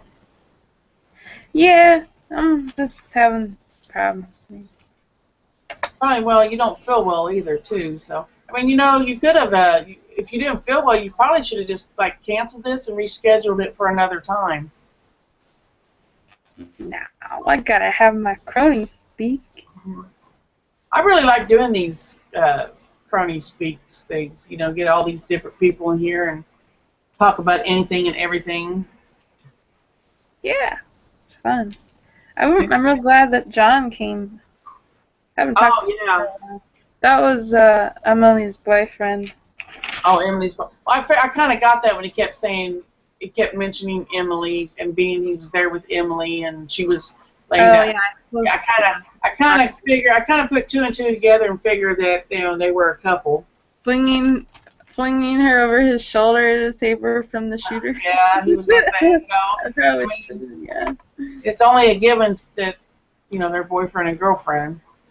Mhm. So Emily was crashed out on us tonight, so he took her place, huh? I guess so. Basically. I wish Claire would have came. I know she's going through a lot right now, though, but I hope everything with her. I hope everything with her is okay. I hope I know he's been getting a lot of haters on his channel about the whole transgender thing and what have you, and he's just been getting a lot of. I've been looking at the comments, and I tell you what, people can be real cruel when they want to. Oh yeah. Yeah. That's the one thing I got to Google there later tonight. Harvey Levin and Copper Cab. Apparently, the story has actually People is discussing this, and TMZ is discussing this. Yeah, he's even been on that Gavin McInnes's show. Yeah, it's making news all over the place about him supposedly being transgender. Most people, for whatever reason, they don't believe it. That he's transgender, and it's yeah.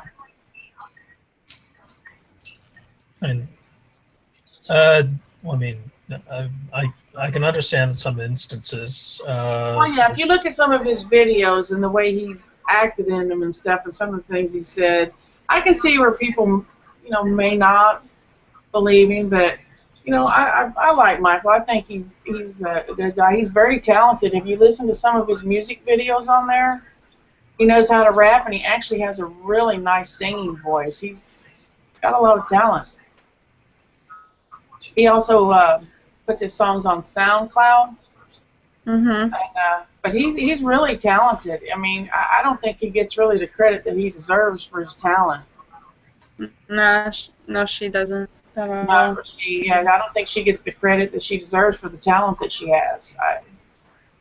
I like that song. I think it's called Gunpowder. But yeah, you should check him out. He actually can sing, and people, just keep hating on him, and they don't give him any credit for anything. And people can be such assholes. Yeah, she posted something about like self-harm is not the answer on Twitter, like right after she got out of the ER, and some stupid kid commented on there and was like, "Yeah, suicide is," and then oh my god, that like instilled this like rage in me, and I get on there and I'm like, "You little shit, you're gonna end up in prison getting raped for manslaughter, kiddo," and then he's all like, "Well, it's a good thing in your bio that you like serial killers," like implying he's a serial killer. And then I like go to his Twitter, and it's like this stupid 12-year-old kid. Yeah. And his bio says he's homeschooled, and I'm just like, can you even drive? LOL. It was Yeah, like exactly. I was like so pissed off. Oh my god. I tell you what, some people, I think that's all they do is they don't have a life. They probably live in their mother's basement, can't get any dates, so in order to feel good, they get online and just pick on people in their videos and stuff. So. I don't think he commented back after what I wrote. He was just like, what the fuck? What did you write, babe? I wrote, in 200 years from now, we, in our opinions, will be as the foam upon the surf.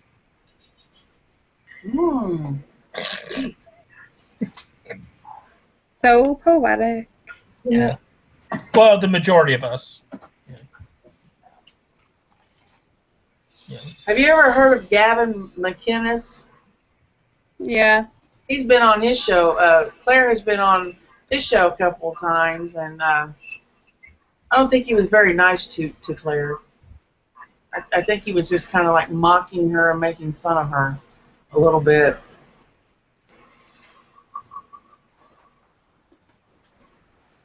So what? Oh, he's a regular on Red Eye? Yeah, he's on Red Eye. He goes on Glenn Beck has a channel called The Blaze, and he's been on like the Dana Show quite a few times. He even did an interview with Alex Jones once that Gavin McInnes did. I think he has his own like radio show or something that he broadcast on YouTube, and yeah, he's kind of out there. I mean, he's not really out there. He's just, I don't know if you would know how to take him or not. He just, the way he comes across sometimes. And sometimes he's not very, respectful, so to speak. Something is seriously wrong. What do you mean something is seriously wrong? Work gave me a Saturday off that I didn't ask for. Woo! Well, hey, you better enjoy it and be glad. Heck yeah, Saturday off. Was it because of your schedule or I don't know. a schedule request? What kind of work do you do, Chelsea? I work at customer service at Walmart. At Walmart? I used to work for Walmart. I worked for them for about 2.5 years, and that was about all I could take at Walmart. I worked as a cashier, and then I worked in the soft lines department, which is clothing. And I would be filling in, like if a department manager went on vacation, then I, was a fill-in department manager. And like at Christmas time, the manager over the grocery side would have me come and help make the gift baskets, and I just did a little bit of everything there. But some of the people I worked with, I couldn't deal with them anymore. It's like Walmart picks the biggest asshole they can find, and they will put them into management. There you go. That's your annoying coworkers right there. I usually just try to avoid managers, avoid interacting with them. If I need help, I don't ask them for help because I don't either, but anyway. I try not to interact with them, but sometimes they come to you, so. Yeah. I actually have like a really, really nice manager right now. He's really awesome. And I feel like I can go to him if I need help or talk about anything. So. Oh, well, that's good. I know this one manager that they had there. Oh my gosh. I was so glad when he finally transferred to another store. It's like, bye, you can't go fast enough. But I worked for Walmart for about 2.5 years, and that was enough for me. Yeah, 3 I jobs started ago, Walmart. in Oh, you first. Sorry. What was That's you okay. I started when I was like 17 in high school. Oh, did you? Yeah. So, been a while. 3 jobs ago, Walmart was a client of ours. I was involved with a third-party inventory company. If I would have stayed with Walmart, I would have been with them. If I would have stayed, I would have been 10 years then. I would have been there 10 years. We inventoried about 60, 70 Walmarts throughout Ontario, Did Quebec. you? Yeah, like Walmart's big and small. I know Walmart's, they got stores all over the world. Yeah. I think the smallest Walmart we inventoried, it was like probably the size of a True Value Hardware in Tillsonburg, which is Tobacco County, part of Ontario. Oh. It's like South Ontario. Like hugging North Shore of Lake Erie. Oh, I wish I could find me a job. I tell you, you can't buy a job here in Ohio. At least not. I know this one took a lot of looking, and I'm tempted to with a few letters if I'm hired to the people who didn't hire me because of, There you go. But I'm still hopeful. I'm sure I'll come across something eventually. things have a way of working out. I certainly hope so, because I ain't getting any younger, honey. I'm 50 years old. If I get too much older, then nobody's going to hire me. I'll hire you. Oh, You well, can come thanks. work at my bed and breakfast that I'll have in Michigan. Can I be like the receptionist, like work at the check-in desk? Yeah. Oh, there you go. Get you a nice comfy chair, Oh, hell yeah. espresso machine. Oh, man, when can I start? Give me a few years. Okay. You'll have to diversify to bring in people. And where do you live at? What state do you live in? Me? I live in Minnesota. I'm just Minnesota. obsessed with Michigan, that's all. So I'd have to move to Minnesota. How bad are the winters there? I hear they're pretty cold. They're like Antarctica. Now, Ohio winters are, well, I know sometimes they can get that cold, but I don't think our winters have ever been that cold. Well, I don't know. A couple years ago we did. We had it was a really cold winter. There were days we were actually colder than Alaska. And then huh? There after Christmas 2014, and I didn't see any snow in Cincinnati. Yeah, the last couple of years we haven't really had any snow. This has been a few years ago, but anymore here in Ohio, the winters are really weird. Sometimes it's just cold. We don't get any snow, or we'll get snow and then it'll be warmer. We get all 4 seasons in 1 week here, and I'm not exaggerating when I say that. It could be -2 one day, and then at the end of the week it could be 60 degrees. You just don't know anymore.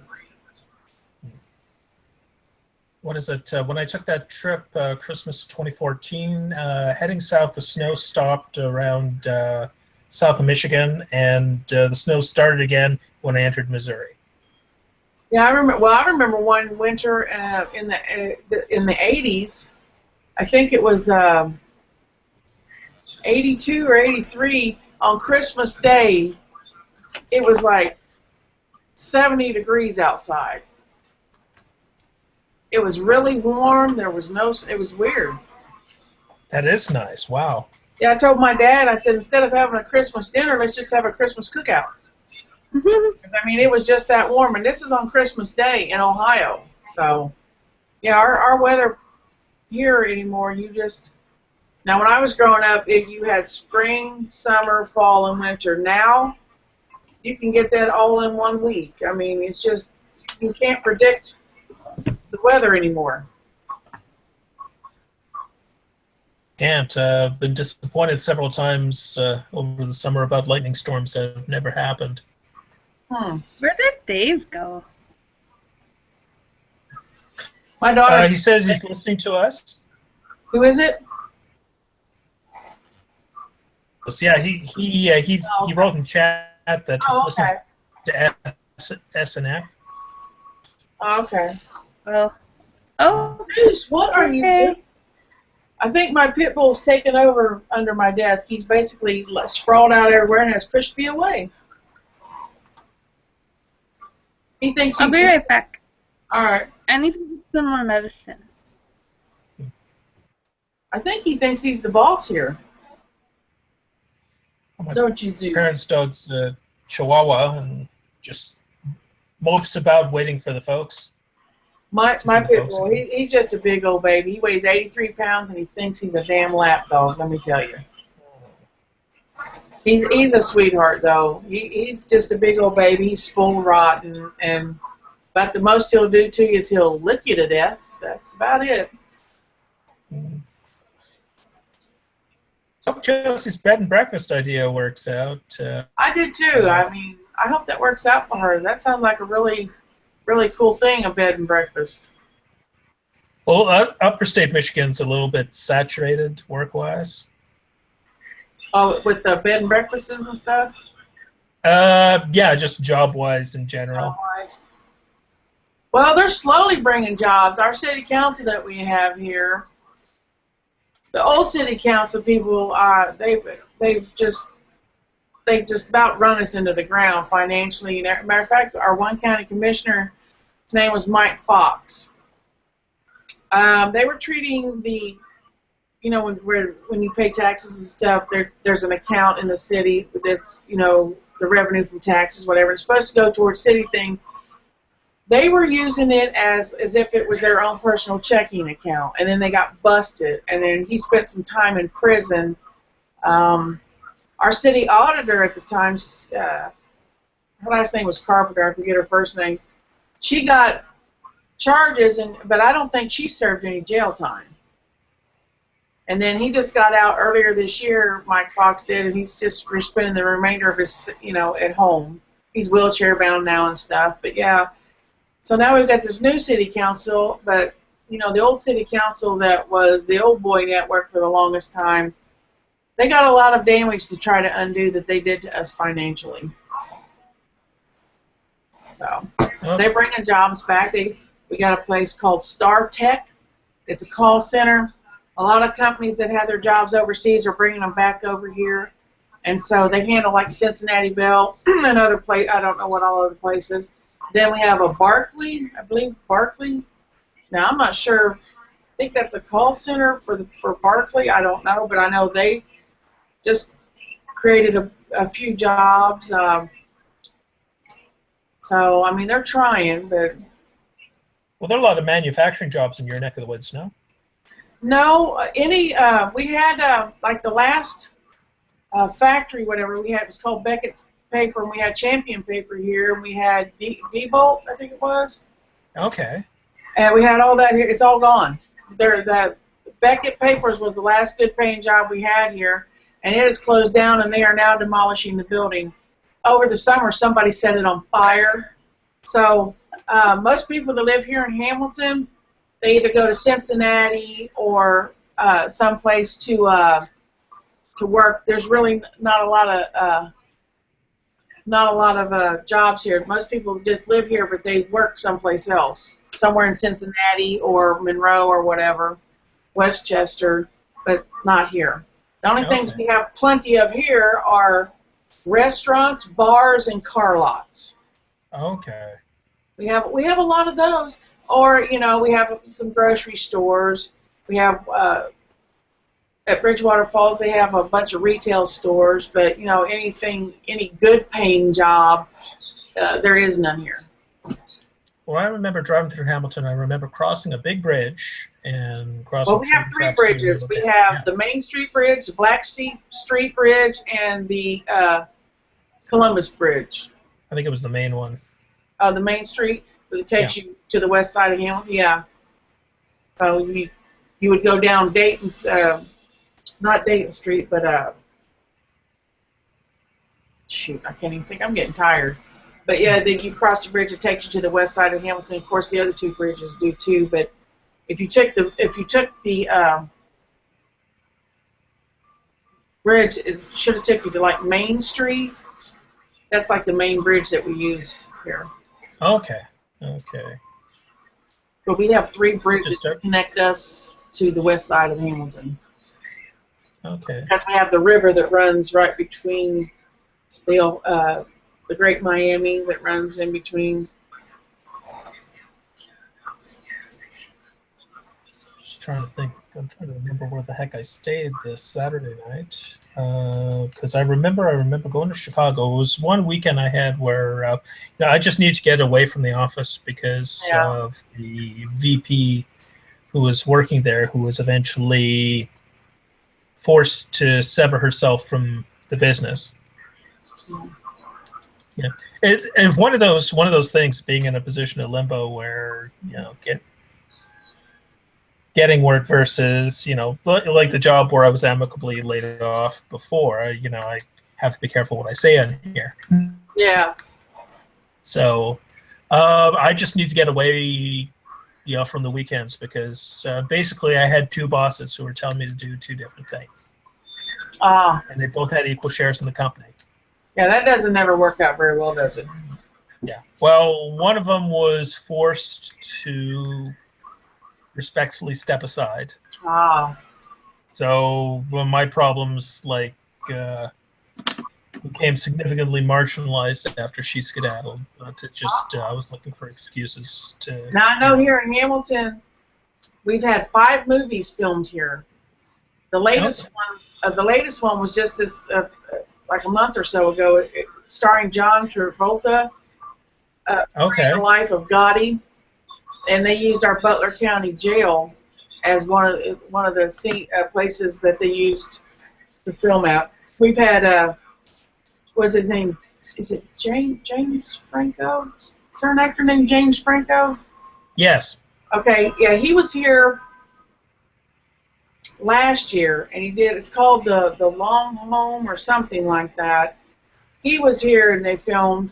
And then also in that same year we had Mickey Rourke film a boxing movie here.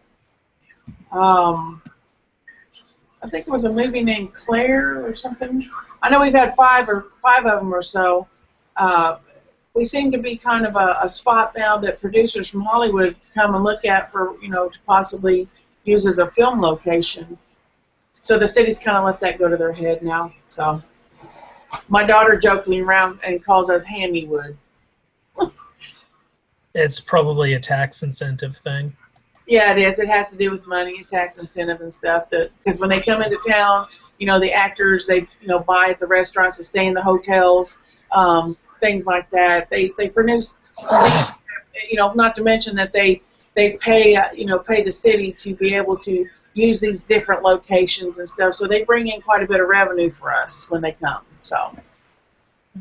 Because Hollywood used to film up in Ontario, and like the West Coast, and then about 2008 to 2011, when the dollar was pretty much on par with yours, that kind of changed. Did it? Yeah, we just had one film, but I don't know if we'll have any more or not. But yeah, we've been used a few times, so I think that's kind of cool that my town gets it's had a few movies filmed in it. I think that's pretty cool. Another YouTuber that I'm friends with, he lives here too. I don't know if Jacob Lindhoff is his name, and he's been an extra in a couple of them. So he's a YouTuber that sometimes when his guy that films his videos can't do it, I'll bring my camera and film for him. Film his videos. Like the video he did at the fair a couple years ago that he has on his channel, I filmed that for him because his camera guy, I don't know where he was at. We went over the summer. We tried to collab at I don't know if you've ever heard of Jungle Gems. It's an international food market we have here in Fairfield, and it is very vaguely. It is a very cool place. You can get food from anywhere in the world there. not to mention they have these like really fun mechanical like bears and things in it. It's just a really fun place. We went there to collab. We went there to do some filming there, and I don't know. So he was like, "Well, let's go get permission," and he started. I don't know what his deal was, so that didn't work out. But I wanted to get with him because he wants to do another collab. So I don't know where we're going to go, but his videos is he mostly interviews people. He has either Jacob Linhoff Tours Hamilton, and he also calls it Jacob Linhoff Tours the World.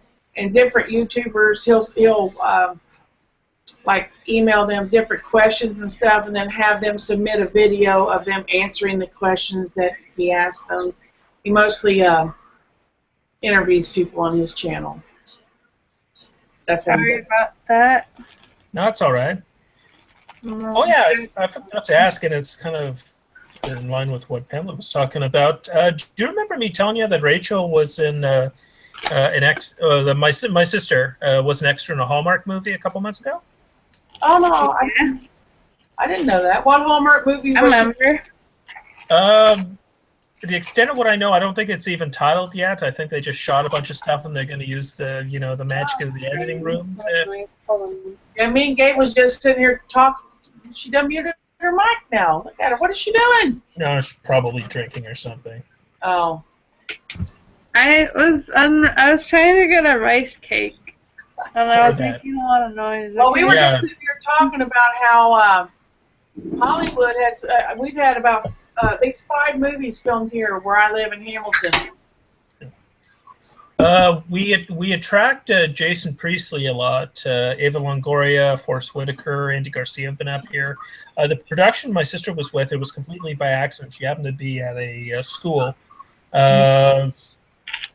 either helping out with something or selling somebody else's knickknacks or something. She had a booth, and I guess she ran into a film scout who was scouting force Extras.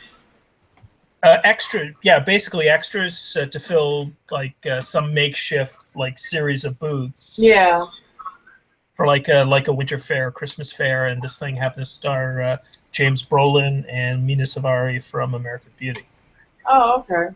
I love the Hallmark channel. I like the Hallmark Movies and Mysteries channel. I just love the movies they put on there. It's like an addiction for me. I love it. I went on my way to check this one out. As a lark, Will Ferrell wig starred in a Hallmark made-for-TV movie called like Not Without My Daughter or something. Oh, Not Without My Daughter. I don't think I've seen that, but I have heard of that movie. They made it as a lark, and they played it completely straight. Like he had a fake beard that made him look like young Kenny Rogers, and she had a wig, and it's like they lost a kid, and they want to use a surrogate or adopt a pregnant girl's daughter, and she's not really pregnant, and it's built like a Hallmark movie that happens to star A-list actors. Oh, okay. And it's kind of made like a parody, but it was treated completely seriously. Like it fits the genre. Wow. And people are like watching this thing, waiting for the shoe to drop. Yeah. Oh. Chocolate rice cake. So is it covered in chocolate, or does it have like chocolate Chocolate flecks? in it. I don't know. It's like. Does it have like little chocolate chips in it? Is that what it is, or? Oh, okay, I see. Oh, okay. There you go. I like rice cakes. I mean, even though they are a little bit like eating that styrofoam stuff that you find in boxes, but yeah. Styrofoam. Not supposed to eat it, Chelsea. Yeah. So what? Not supposed to eat styrofoam, Chelsea. It's not good for you. It's so good, though. It's like 50 times worse than swallowing gum. Don't tell me how to live my life. Okay. Hey, you live your life any way you want to. Yeah, you want to drink from the Windex bottle? You be my guest. Yeah, you go right ahead. We will not stop you. At this juncture, for anybody listening, do not endorse drinking from Windex bottles. Yeah, don't drink from the Windex bottle. I take no responsibility for whatever you happen to do with Windex. So if you come down the road with your lawyer, I warned you ahead of time. That's not a good thing. There you go. You've done covered yourself there, Gabe. That's right. What's the matter? I need to take medicine like now. Well, take it. I had to eat something first. Yeah, my pain medicine that I take for my back, I have to eat. If I don't, it makes me sick. Uh-huh. Yeah, so I know how that is.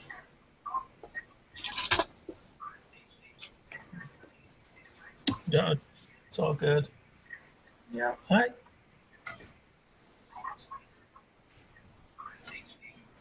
Do you have anything to chase that down? Any drinks or anything? What are you drinking? I have a Pepsi and then I have chamomile tea. Oh, cool. I'm drinking flavored water. As cool as chamomile tea can be. I just drink water, or I'll put flavoring in it. What I was just drinking is fruit punch flavoring. I don't drink a lot of sodas and stuff. Every once in a while I will. I mean, don't completely have them cut out, but I just don't drink them very often. I drink a soda called Zevia. It's a 0-calorie cola that doesn't use aspartame. Oh. Uses stevia. Stevia? Yeah. Or how do you say it? Yeah. I know Diet Pepsi has now taken aspartame that they were using in their Diet Pepsi. I know they've taken that out. I don't know what they use another complex sugar. do they? Sulfate and potassium they use.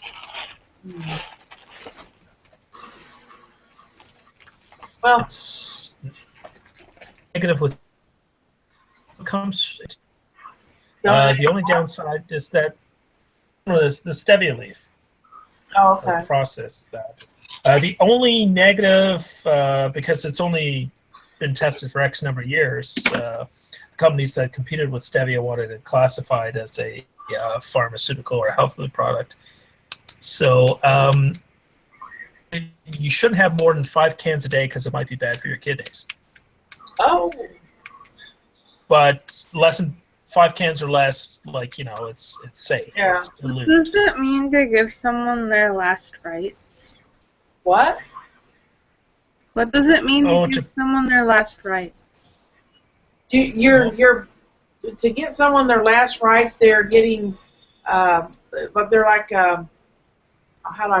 help me out here, Gabe. How do you put it? It's like before they die. If they're of the Catholic persuasion, somebody prays for them on their behalf. Yeah, before they so die. that they're ensured to go to heaven. Path or a place to heaven, yes. Yeah. Oh. Usually, if they do it while the person's still alive, but in the process of dying, they'll have a priest come in and give them their last rites and stuff, so that they can get into heaven when they finally take their last breath. It's also a terrible movie with Tom Berenger. Oh.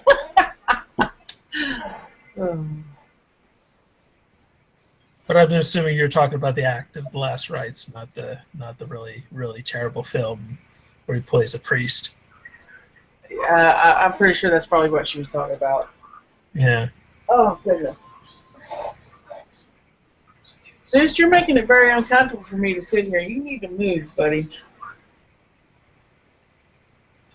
And he just looked at me like, whatever. Yeah, I think he thinks he's the boss now. Oh, well. Actually, sad. I haven't thought of that movie in years. I'm just going through my head how terrible a film it is. That movie you were talking about last, right? Yeah, it's got Daphne Zuniga in it. I've never seen it before. Never heard of it either.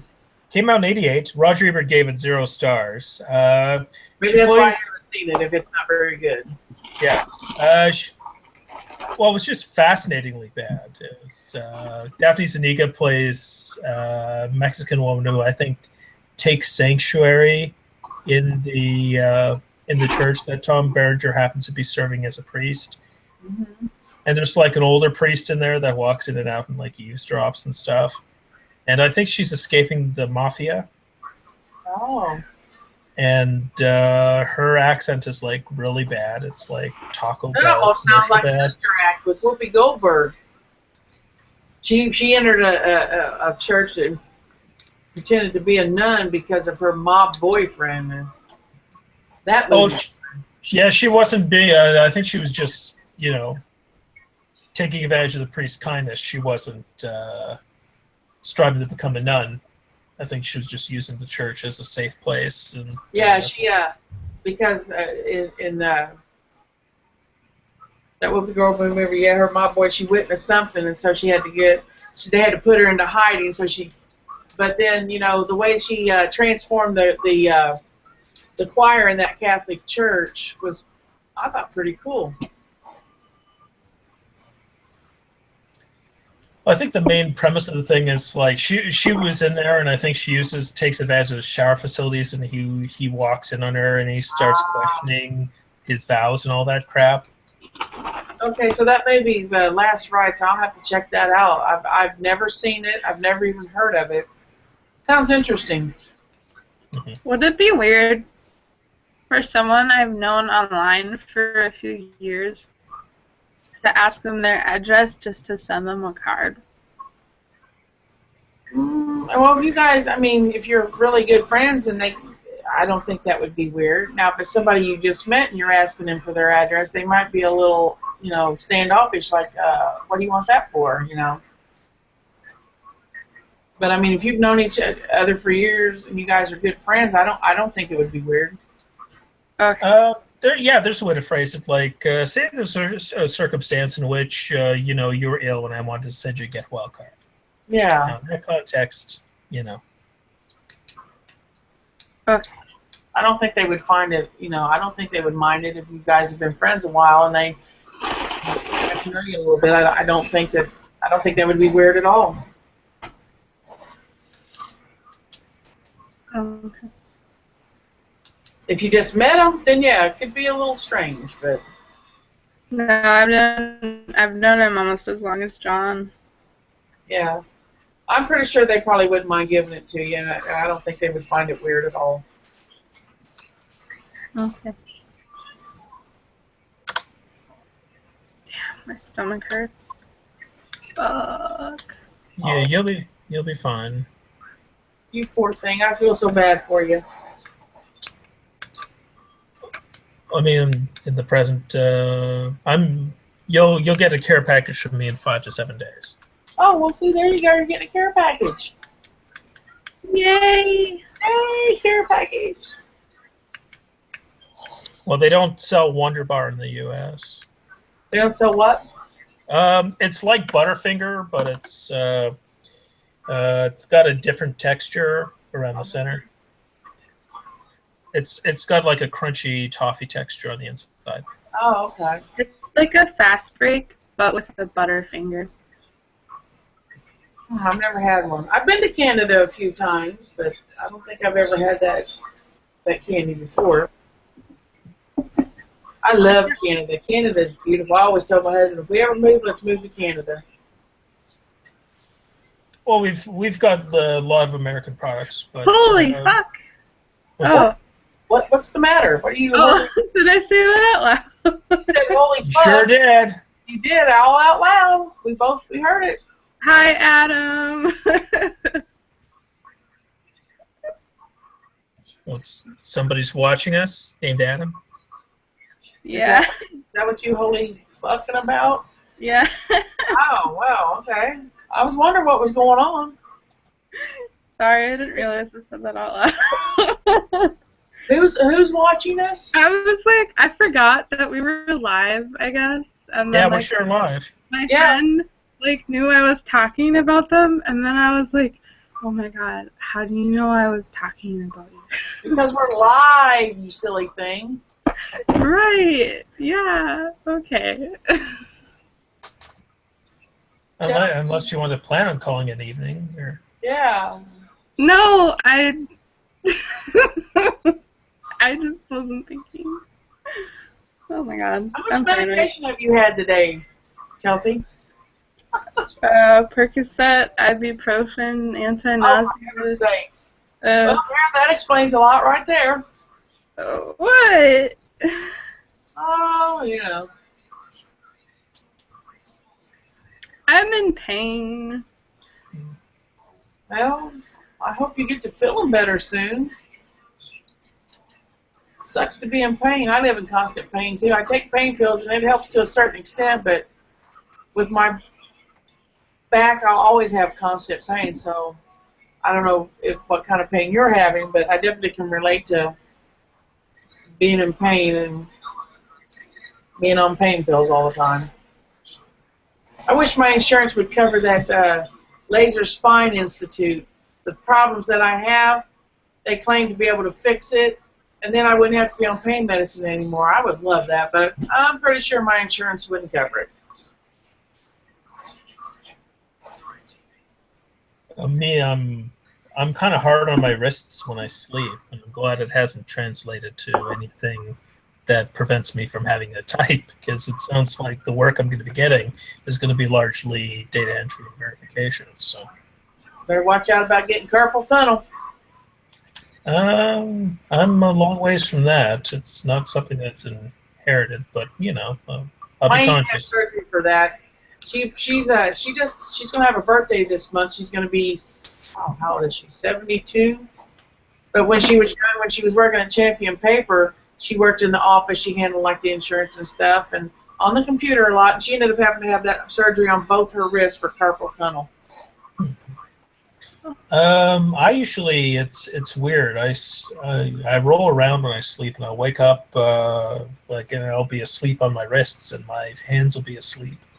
Or I've even awoken with my arms folded.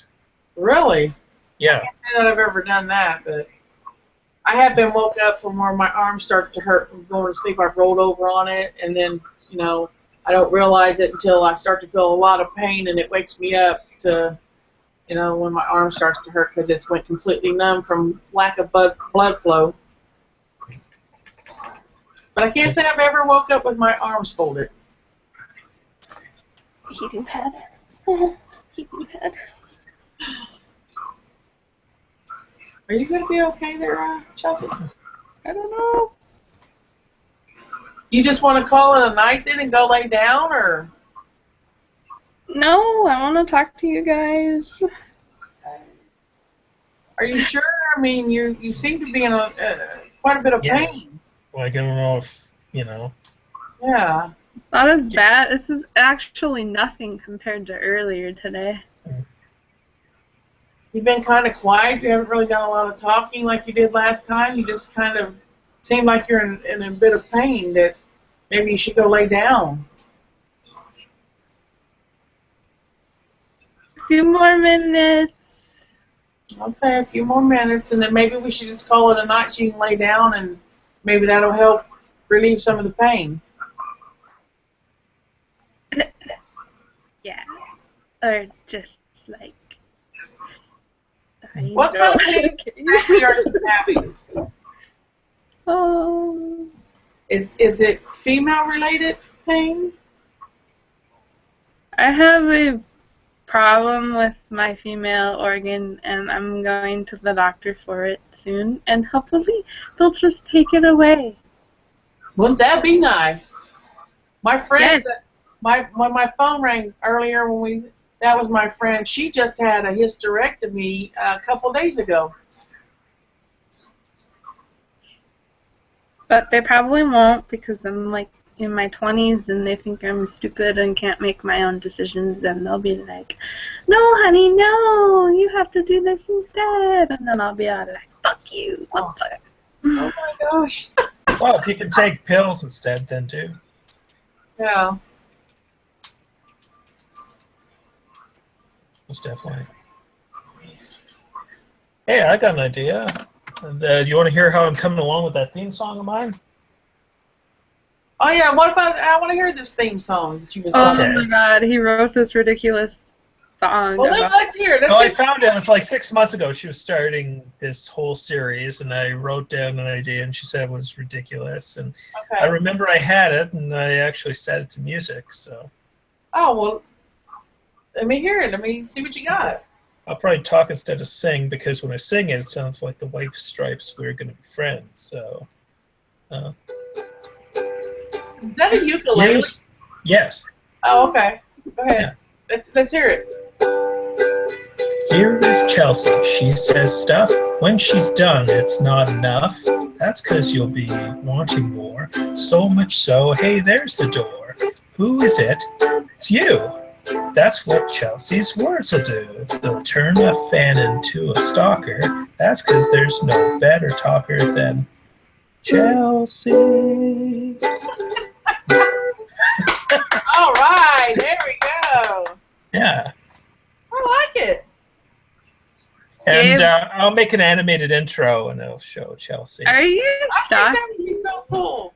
See, I don't know how to do stuff like that. That's why I mostly just blog on my channel, because I have no video editing skills whatsoever. I don't know how to do it.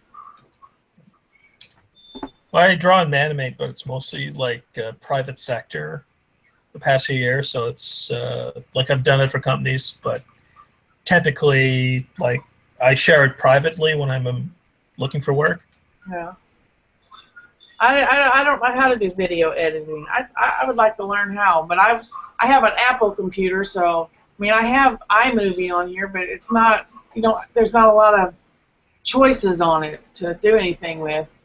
So I would have to be able to pick a program that would be compatible with Apple. Well, I've got the whole Adobe Studio, but it's like version 4, and I think now they're like between version 6 and cloud. Someone recommended to me Premiere Pro or something like that. Yeah, Premiere Pro is part of the Adobe collection. Yeah, they say it's pretty good, but I don't even know how much that would cost. If you get the whole, is it simple? I mean, it would have to be one of those editing programs. Is it simple? Is it easy to figure out and use, or do you have to kind of know what you're doing to use it? I have both as a bundle. When I purchased it, if I would have bought it new, it would have been $2,500, but I got it for about $400 on eBay. What? Oh my God! Never mind. These days, if you want the whole access to the whole Adobe bundle, you can get subscription for $99 a month. It's practical if you're actually in the industry and you make money from it. Like if you have YouTube. I was going to say I'm not in the. I don't really need to edit videos all that bad. So yeah, I'll just stick with my blogging then. I'll just kind of stick with that. Although I do have an intro on my laptop that I got from Flex. What do you call that? Flex Press. Okay. Flex Press or whatever. Yeah. So. Well, if you only if you only want Premiere Pro, like it's good to have like an editor and a video program to complement, or like an image editor. I mean. Yeah. So there are bundles where you only have Premiere Pro or After Effects and like Photoshop. Oh, okay. Yeah, I don't. And you can get on fine. Oh. Yeah, but if it's that expensive, I don't need to edit videos really all that bad. I mean, I can just stick with my body. That's a lot of money. You can probably get Photoshop. I think it's $20 a month. Like if you buy it in pieces, you pay less than $99. Well, not only that, with these video editing programs too, they would have to be pretty easy to use because I don't know how to use them to begin with, and I definitely wouldn't want something that's for more of an advanced user of video editing programs. I would need like your absolute like beginner thing. Yeah, it's intermediate with. Okay, yeah. With After Effects, it's kind of intermediate, and with Premiere Pro, it's on an even keel. I use both. I use Premiere Pro to render video from high-8 cassette tapes in the highest quality possible, and I use After Effects for what I need to do. Oh, okay. But like I said, I've never used it before, and it would definitely have to be something that would be pretty easy to use and not for an advanced user of the programs because it would just be a waste of money then. So. And that's just like advanced is relative. Yeah, iMovie might just be enough to do what you need to do. Well, iMovie, I can't even figure it out, to be honest with you, and it doesn't really have a lot of stuff to work with to make really good edited videos. So. Yeah. At least the iMovie, I don't know if there's a better version of iMovie or what, but I know what I got on here isn't worth anything. Okay. It's hard to say unless you actually do it. I mean, the best bet would be maybe to look up tutorials on YouTube. Yeah, that's probably what I'll do. I'll just probably kind of type in different names of different editing programs and see what videos I can find on it. Because, I mean, you can find a video on YouTube for just how to do just about anything. Right. Why does my tea taste like soap? What? How well did you rinse your cup after washing it? I don't know. That's probably why. Oh. Open styrofoam. Oh. What's wrong with you? Yeah, what's wrong with you? Ask my psychologist. Oh, hey, I never got to hear what you thought of that song. Yeah, what did you think? I liked it. I thought it was kind of cool. I think it's great, and it enables my narcissism. Oh, see, there you go. There we go. Enable her narcissism. Woo! You want that to precede all of your videos from here forward? Yeah. Yeah. What is the matter? What are we barking at? I'll bang something out within the month. Thanks. Well, between now and the next time you have a Cronies Speak. Okay. How's that? That's awesome. Thank you. There You're you go. great. I would like to try to figure out though how to make an intro for my videos on my Apple computer. Oh my god. My friend Adam thought I said, why does my pee taste like soap? I said, oh my god, no.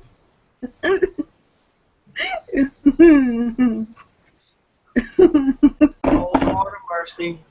Oh my god. When I How much medication have you taken tonight, Chelsea? Oh my, some. Well, shampoo and urine have a lot of the same chemicals.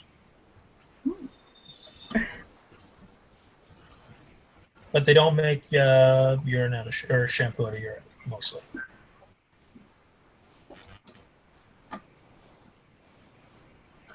How we doing, Chelsea? Well, I was just thinking if my pee did taste like soap, then that would mean it was like really clean and that I'm a pure person. Oh, see, there you go. This is like genius thoughts here. Well, medically it is sterile. Yeah. Medically. Back when the Learning Channel actually showed content where one learned, they used to have surgery shows. And Yeah, they don't really show anything that you would learn from now. They show stuff like breaking Amish and all kinds of crazy stuff, but nothing to learn from. And even though it's called the Learning Channel,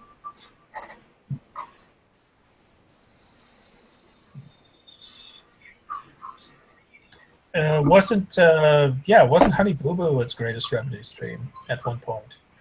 do what? Wasn't Here Comes Honey Boo Boo it's that channel's greatest revenue I stream? believe so, yes. I remember when Beekman's World was, and I'm sorry that show doesn't play anymore. What is it? Beekman's World? He was a competitor to came around the same time as Bill Nye the Science Guy. He wore a green lab coat, Bill, Oh, the and he science. had hair. But while Bill Nye is a well, I mean, he's educated. Like, he was a scientist independent of the show. Oh, okay. The guy who plays Beekman's a paid actor. So He reads off cue cards. well, yeah, that makes for a big difference when you have an actual scientist and one just pretending to be a scientist. Mm-hmm. I remember a number of months ago when Sarah Palin had said regarding Bill Nye that, well, what do you know? You're just a children's show host. I mean, that would have applied to Yeah, but he's Beekman. more than just a children's show host. He was an actual scientist. He's an actual scientist. Yeah, he's actively involved. He was among the first people to see the images from Pluto. Yeah, he's an actual scientist. Maybe she didn't know that. I don't know. I think when you have responsibilities and interests in a certain niche, other things just like fly over your head. Did you see the? It was. I think it was a. What was it? I think it was a made-for-TV movie for HBO, where Julianne Moore had played Sarah Palin and Ed Harris was John McCain. No, I didn't see that. Okay. She approached that character with empathy, but the way it came across, like, she had to be taught a lot of remedial things, like the step-by-step to what countries were involved in World War II and why World War II was different than World War One. How the Vietnam War happened. What's the name of that movie? Let me actually look that up. That sounds like I might check that out too. Oh, I remember. I know Sarah Palin gets made fun of a lot. A lot of people. I mean, she's smarter than people give her credit for. But then again, sometimes when she gets out in public and talks and stuff, she comes across like a complete ding dong. Yeah. When they had their vice presidential debate back in 2008, she insisted on calling him Joe because she kept, by habit, wanting to say, "Oh, Biden," instead of Biden. Oh, my goodness. Yeah.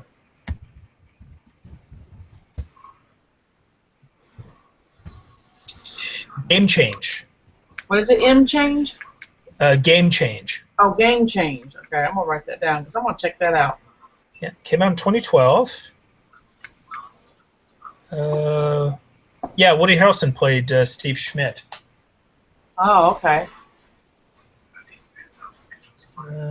Steve Schmidt. He's on Bill Maher a lot usually when Bill Maher needs a conservative on the panel. I hate Bill Maher. I don't like the way I don't like the way he talks to people and the way he refers to people that are Christians and people that are conservatives. He's just disrespectful and vile. I can understand that. I just don't like him. He is so disrespectful to people and the things he says. He's just a complete asshole. I would like to meet him and debate with him. And the only thing I would do is kick him between the legs if I met him. I do not like that man at all. Well, he thinks, for example, the Bible endorses polygamy. If you take a look at it, every example of polygamy in the Bible is it's a relationship of turmoil. Where the wives are fighting between each other, the kids are fighting between each other. My girlfriend's girlfriend. Without exception. Yeah, he just tried to kill me. He makes fun of people. He mocks people. He called, literally just, if you don't think like him, then you're retarded. You're stupid. I just don't have no use for that man. I just don't care for him at all. For any consolation, sometimes he rags out his audience before being ridiculously liberal or cutting off, the conservative people on his Well, that's panel. because Bill Maher is extremely liberal, and he wants nothing to do with. He thinks the conservatives, he just wants nothing to do with that. He thinks people that believe in religion are that it's a mental illness. Just he's just he's disgusting. He's vile. He's an asshole, and I don't like him. I think if he gave it a chance and he listened and someone was able to explain things to him, I think maybe he could change. I don't know. All I know is right now I have no use for him, and the way he treats people, talks about people, mocks people, makes fun of them. Yeah, I don't like him. I just don't like him. Yeah, you can debate and still be respectful. Yeah, well, he's not respectful. That's the whole thing. He's not respectful. Mhm. Artie Lang, I know Chelsea likes it when I bring him up. He was a guest on Mar's show back when Mar had Politically Incorrect, and Artie expressed an opinion, and Bill Maher was like, "Thank you, Artie, for the stupid answer." And Yeah. a few months after Bill Maher was let go from ABC for the comment he'd made on 9/11 that was kind of semi-taken out of context, but sponsors hated anyway. What was it? Artie Lang, he was a guest on Howard Stern, and Artie Lang was on the show, and he was like, thanking Bill Maher for the stupid answer, and Bill Maher hadn't been on Howard Stern's show since. Yeah, so he has a show I think on HBO called Real Time with Bill Maher or something like that. Yeah, instead of 5 half-hour segments, he's got one full hour. Yeah. Well, I don't watch his show or nothing, but I know he has it on there. Like I said, if he just don't know how to be respectful. I mean, you can disagree with somebody, but if you believe in God, to tell them that they're stupid and ignorant and have a mental illness. So yeah. I used to be like that. Well, I know he usually has at least one or two conservative panelists whenever the, I know. He always. They say he tries to have at least, one, at least no less than one conservative there. But he's really far liberal, leftist, and yeah. Oh, I know he's periodically expressed discontent because he identifies as a libertarian. And He is not a libertarian. He is not. No, whatever. If he wants to identify as a libertarian, I heard him say he identifies as a liberal. I don't know. But I think he identifies as I don't like him. So. I think he identified as libertarian in the 1990s incarnation of it. I look at it this way. I believe in God and I believe in the Bible. And I don't tell people if they don't believe, I don't tell them that they're stupid, retarded, and ignorant, and because they don't believe what I believe. People, have the right to either believe or not to believe, but I don't hold that against them, and I don't make fun of them, and I don't mock them, and I don't tell them there's something wrong with them. Mhm.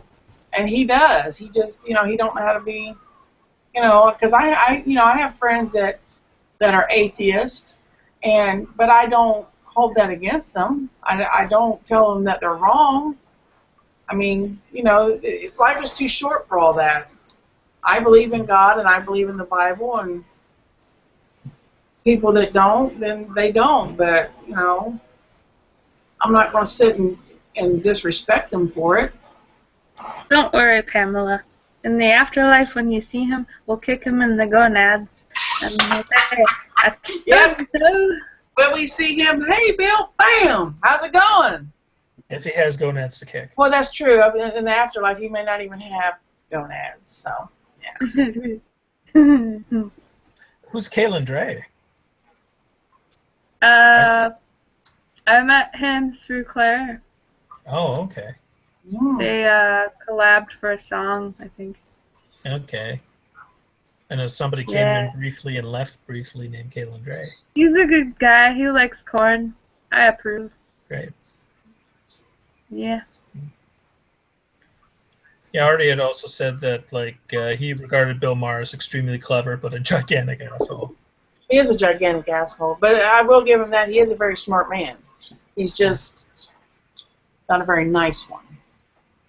Mm-hmm. And evolving. Apparently, a decade ago, he didn't even use the computer. He only strictly relied on newspapers to be informed, and it just technology changed, and he adapted to.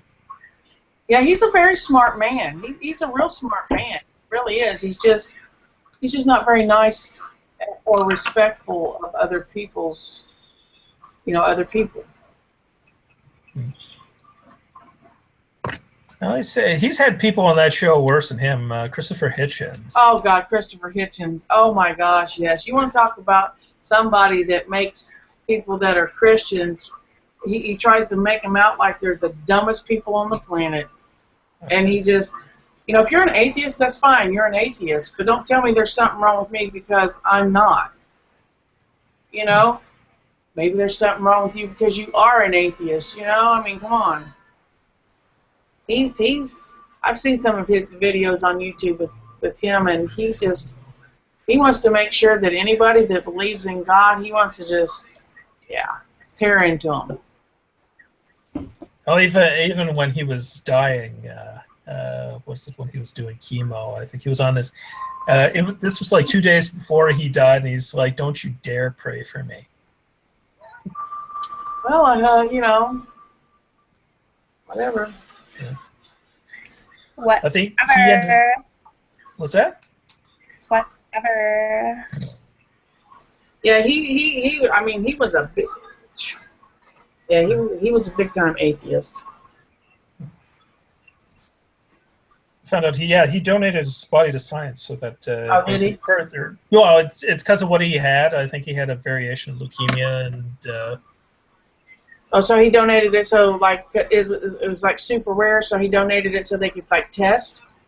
Yeah, so that they could further research on this, do further research on the subject. Oh, okay. Yeah. So, if I remember, his brother is at the opposite end of the spectrum, and he's an author too. Is he? Yeah. Oh, there's your ring. Oh, let me put my glasses on. I can't see real well. Let me see that. Oh, looky there. Isn't that a nice, pretty ring? Where'd you get that at? eBay. eBay? I love eBay. I shop on eBay. I bet I'm Amazon and eBay's best customers.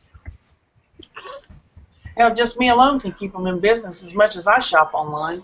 I don't like to leave my house if I don't have to. I'm sure you've probably seen my video. And so that's why I love places like eBay and Amazon and I even order my food from Swan. I don't know if you know what Swan is. I order food from there and they deliver do. Every time I see the truck, I think about stealing it. I order my food from Swan, so it gets delivered to my door, so I don't have to go to the grocery store. And I can find just about anything I need on either eBay or Amazon, and it gets delivered to my house. It's awesome. That is awesome. I love it. Swan with one N or two? Oh shit! I don't know if it's one or two. I don't remember. But Is it like fresh? Yeah, is it like Fresh Direct? They serve all kinds of stuff. Last time I ordered, I got chicken and pork chops and some vegetables. I mean, they sell just about anything. And the great thing about it is they'll deliver it to your door. I tried veggie deli meat for the first time today. Yeah, how was that? What did you eat? Veggie deli meat. Did you say veggie deli meat? Yeah. Was it any? It's actually really good. Is it good? I like veggie burgers. It just has a really weird color to it, but it tastes just like turkey. I like the Boca veggie burgers. You ever had those? Yeah, those. I like veggie burgers. They're really good. You wouldn't think they would be, but they are. There are a few different kinds. What is it? I think Did you have that veggie burger from White Castle when I shared it? Well, I think I offered to share I know it. Burger King also is selling a veggie burger, I think. They make No, a pretty I good. haven't had White Castle veggie yet. No. Okay. I think Burger King offers a veggie burger too. I've never had theirs, but I think restaurants are starting, since we've become, everybody's starting to become like more health conscious, these restaurants are starting to kind of to stay in competition or selling like, you know, salads and veggie burgers and different things. And Burger King makes a convincing veggie burger. Oh, White Castle, not so much. next time I go to Burger King, I think I'm going to try the veggie burger. I've not had their veggie burger. So. It's not a great deal different from the actual patty. Really? Well, there you go then. I'm trying to not eat meat anymore because after seeing some of those videos I've seen, it's been posted to Facebook, and yeah, it's just I have to lay off Facebook for a while. All the videos of people mistreating animals and children and posting it on there, I can't take it. It's just too much. I know there's a lot of ugly in the world, but I'm just getting kind of tired of having it kind of like thrown in my face all the time, and so I just been kind of laying off Facebook. The last video I watched on there, I didn't know what it was when I clicked on it, and I just cried after watching it. It was a young girl, and had a bucket of newborn puppies, and she chucked them one by one into the river. And, you know, laughing about it, like, hey, this is fun, you know. I mean, that is a sick, twisted bitch. There is something terribly, terribly wrong with her. If that's documented in video form online, there's probably police that are going to be knocking at her door if they haven't already. Yeah, well, I know there's been quite a... And I know, was it last year, this boy posted a video of mistreating this dog? And by golly, they did catch him, and they arrested him and stuff for it. But yeah, these people are so dumb. But I'm glad they're that dumb because I know they're going to get caught. But it just, every time I see stuff like that, I get sick to my stomach, and it makes me cry, and I can't deal with it. Okay. Yeah. I think that just seeing the ugly that's in the world, the cruel and evil in the world is starting to become a little overwhelming for me. Mhm. So. Also on Facebook, I feel like you'll see stuff like that, and like I'll try to report it, and then because like I don't think it should be on Facebook, and then they just message me. Yeah, exactly. And they're like, this doesn't violate our guidelines, and it's like, it does. I think they just pick and choose who violates the guidelines. Like just the other day, another thing that really just, I'm so glad technology is not to the point where you can just reach to the screen and touch people, because I seen on a couple different instances, and they were both Asian women, that looked like Chinese. Mm-hmm. One was a baby, and she was punching it, smacking it, pinching it, and just, oh. Then I seen another one that was, she took this broom handle, and I mean, it's a wonder she didn't break the little girl's arms and legs as hard as she hit her with it. Then I seen another one that was actually a little 2-year-old, 3-year-old, and she's just sitting there beating it and kicking it and knocking it down. And I'm like, oh my God. Oh yeah, it's just, I get so sick of seeing that. What the fuck is wrong with people is what I want to know. What has happened to human beings? Why what the fuck is wrong with them? It's just too much. Some people just have, it's probably a product of upbringing or just, you know, just one's chemistry, but they regard animals. But you know, the sad part is, I just did a video on my channel how I feel about it. People like that, they are dangerous to society because all serial killers started out doing it to animals and then moved on to human beings. Mm-hmm. I just signed a petition. This young girl posted it on Facebook.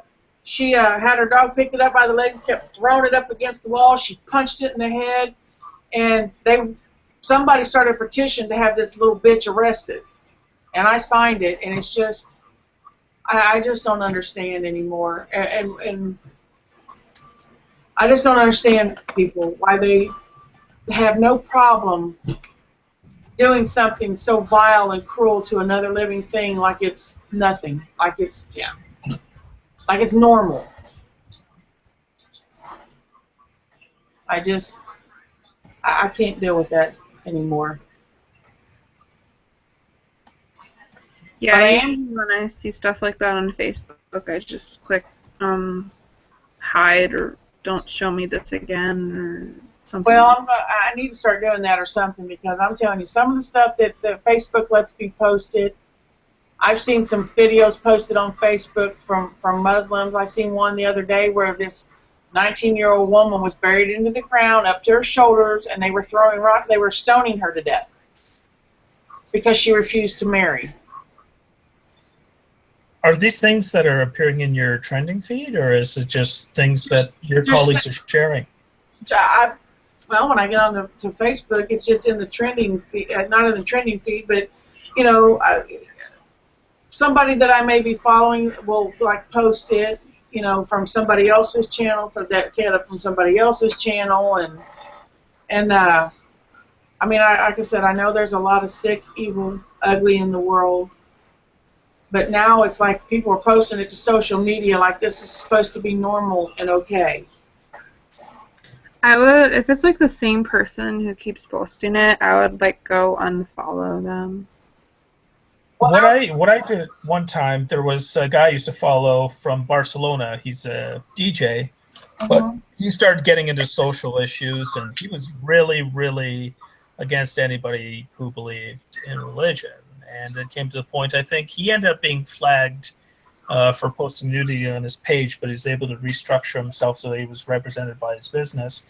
And it came to the point where, you know, I just, you know, I didn't bother. And it was just as well because Julian Lennon, I started following his stuff, and I'd say 80% of what this one guy covered, Julian Lennon covers, and Julian Lennon's not negative. no, he's not. He's a very positive person. Tries to be anyway. Yeah. Yeah. Like, you know, so it was just like, you know, it's nice to be informed about the world, but it's also good to, you know, control, you know, the diet of what you take in. But that much evil being posted on, it's like I said, it starts to become overwhelming. It's like, I don't know, it's like it's starting to be kind of accepted as the norm or something, like it's supposed to be okay. I mean, it's, you know, I don't know.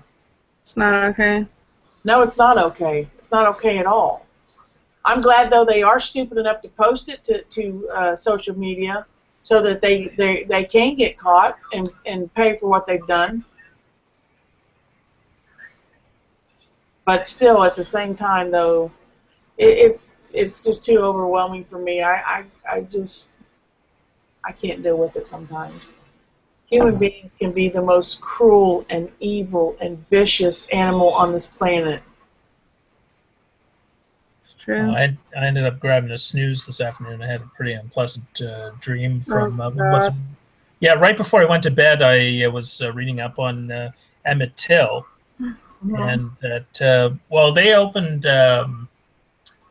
a museum in Washington, D.C.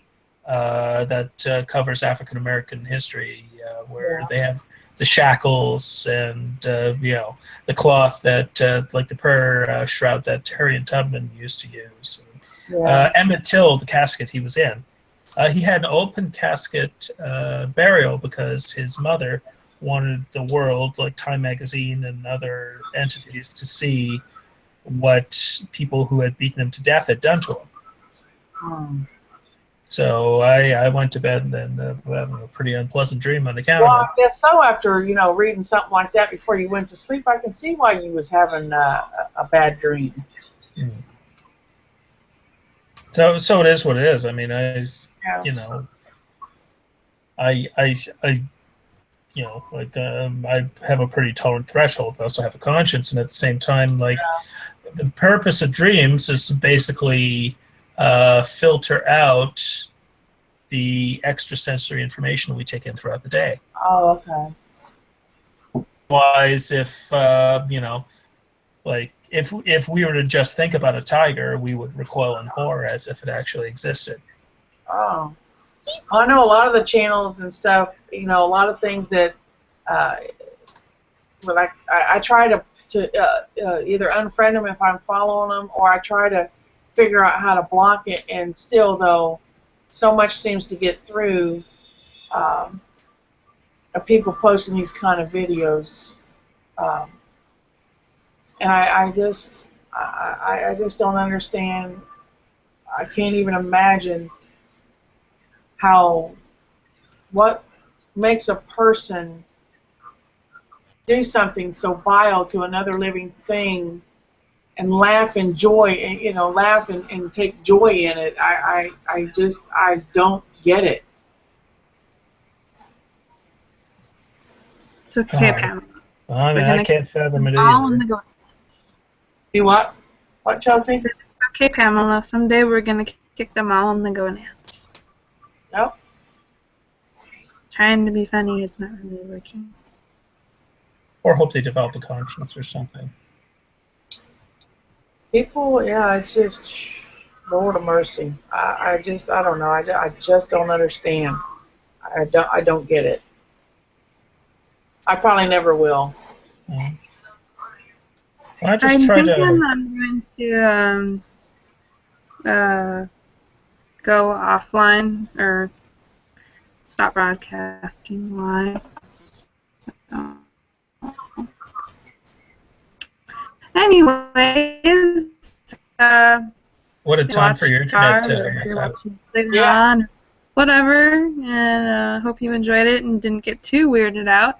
And yeah, okay, bye. All right.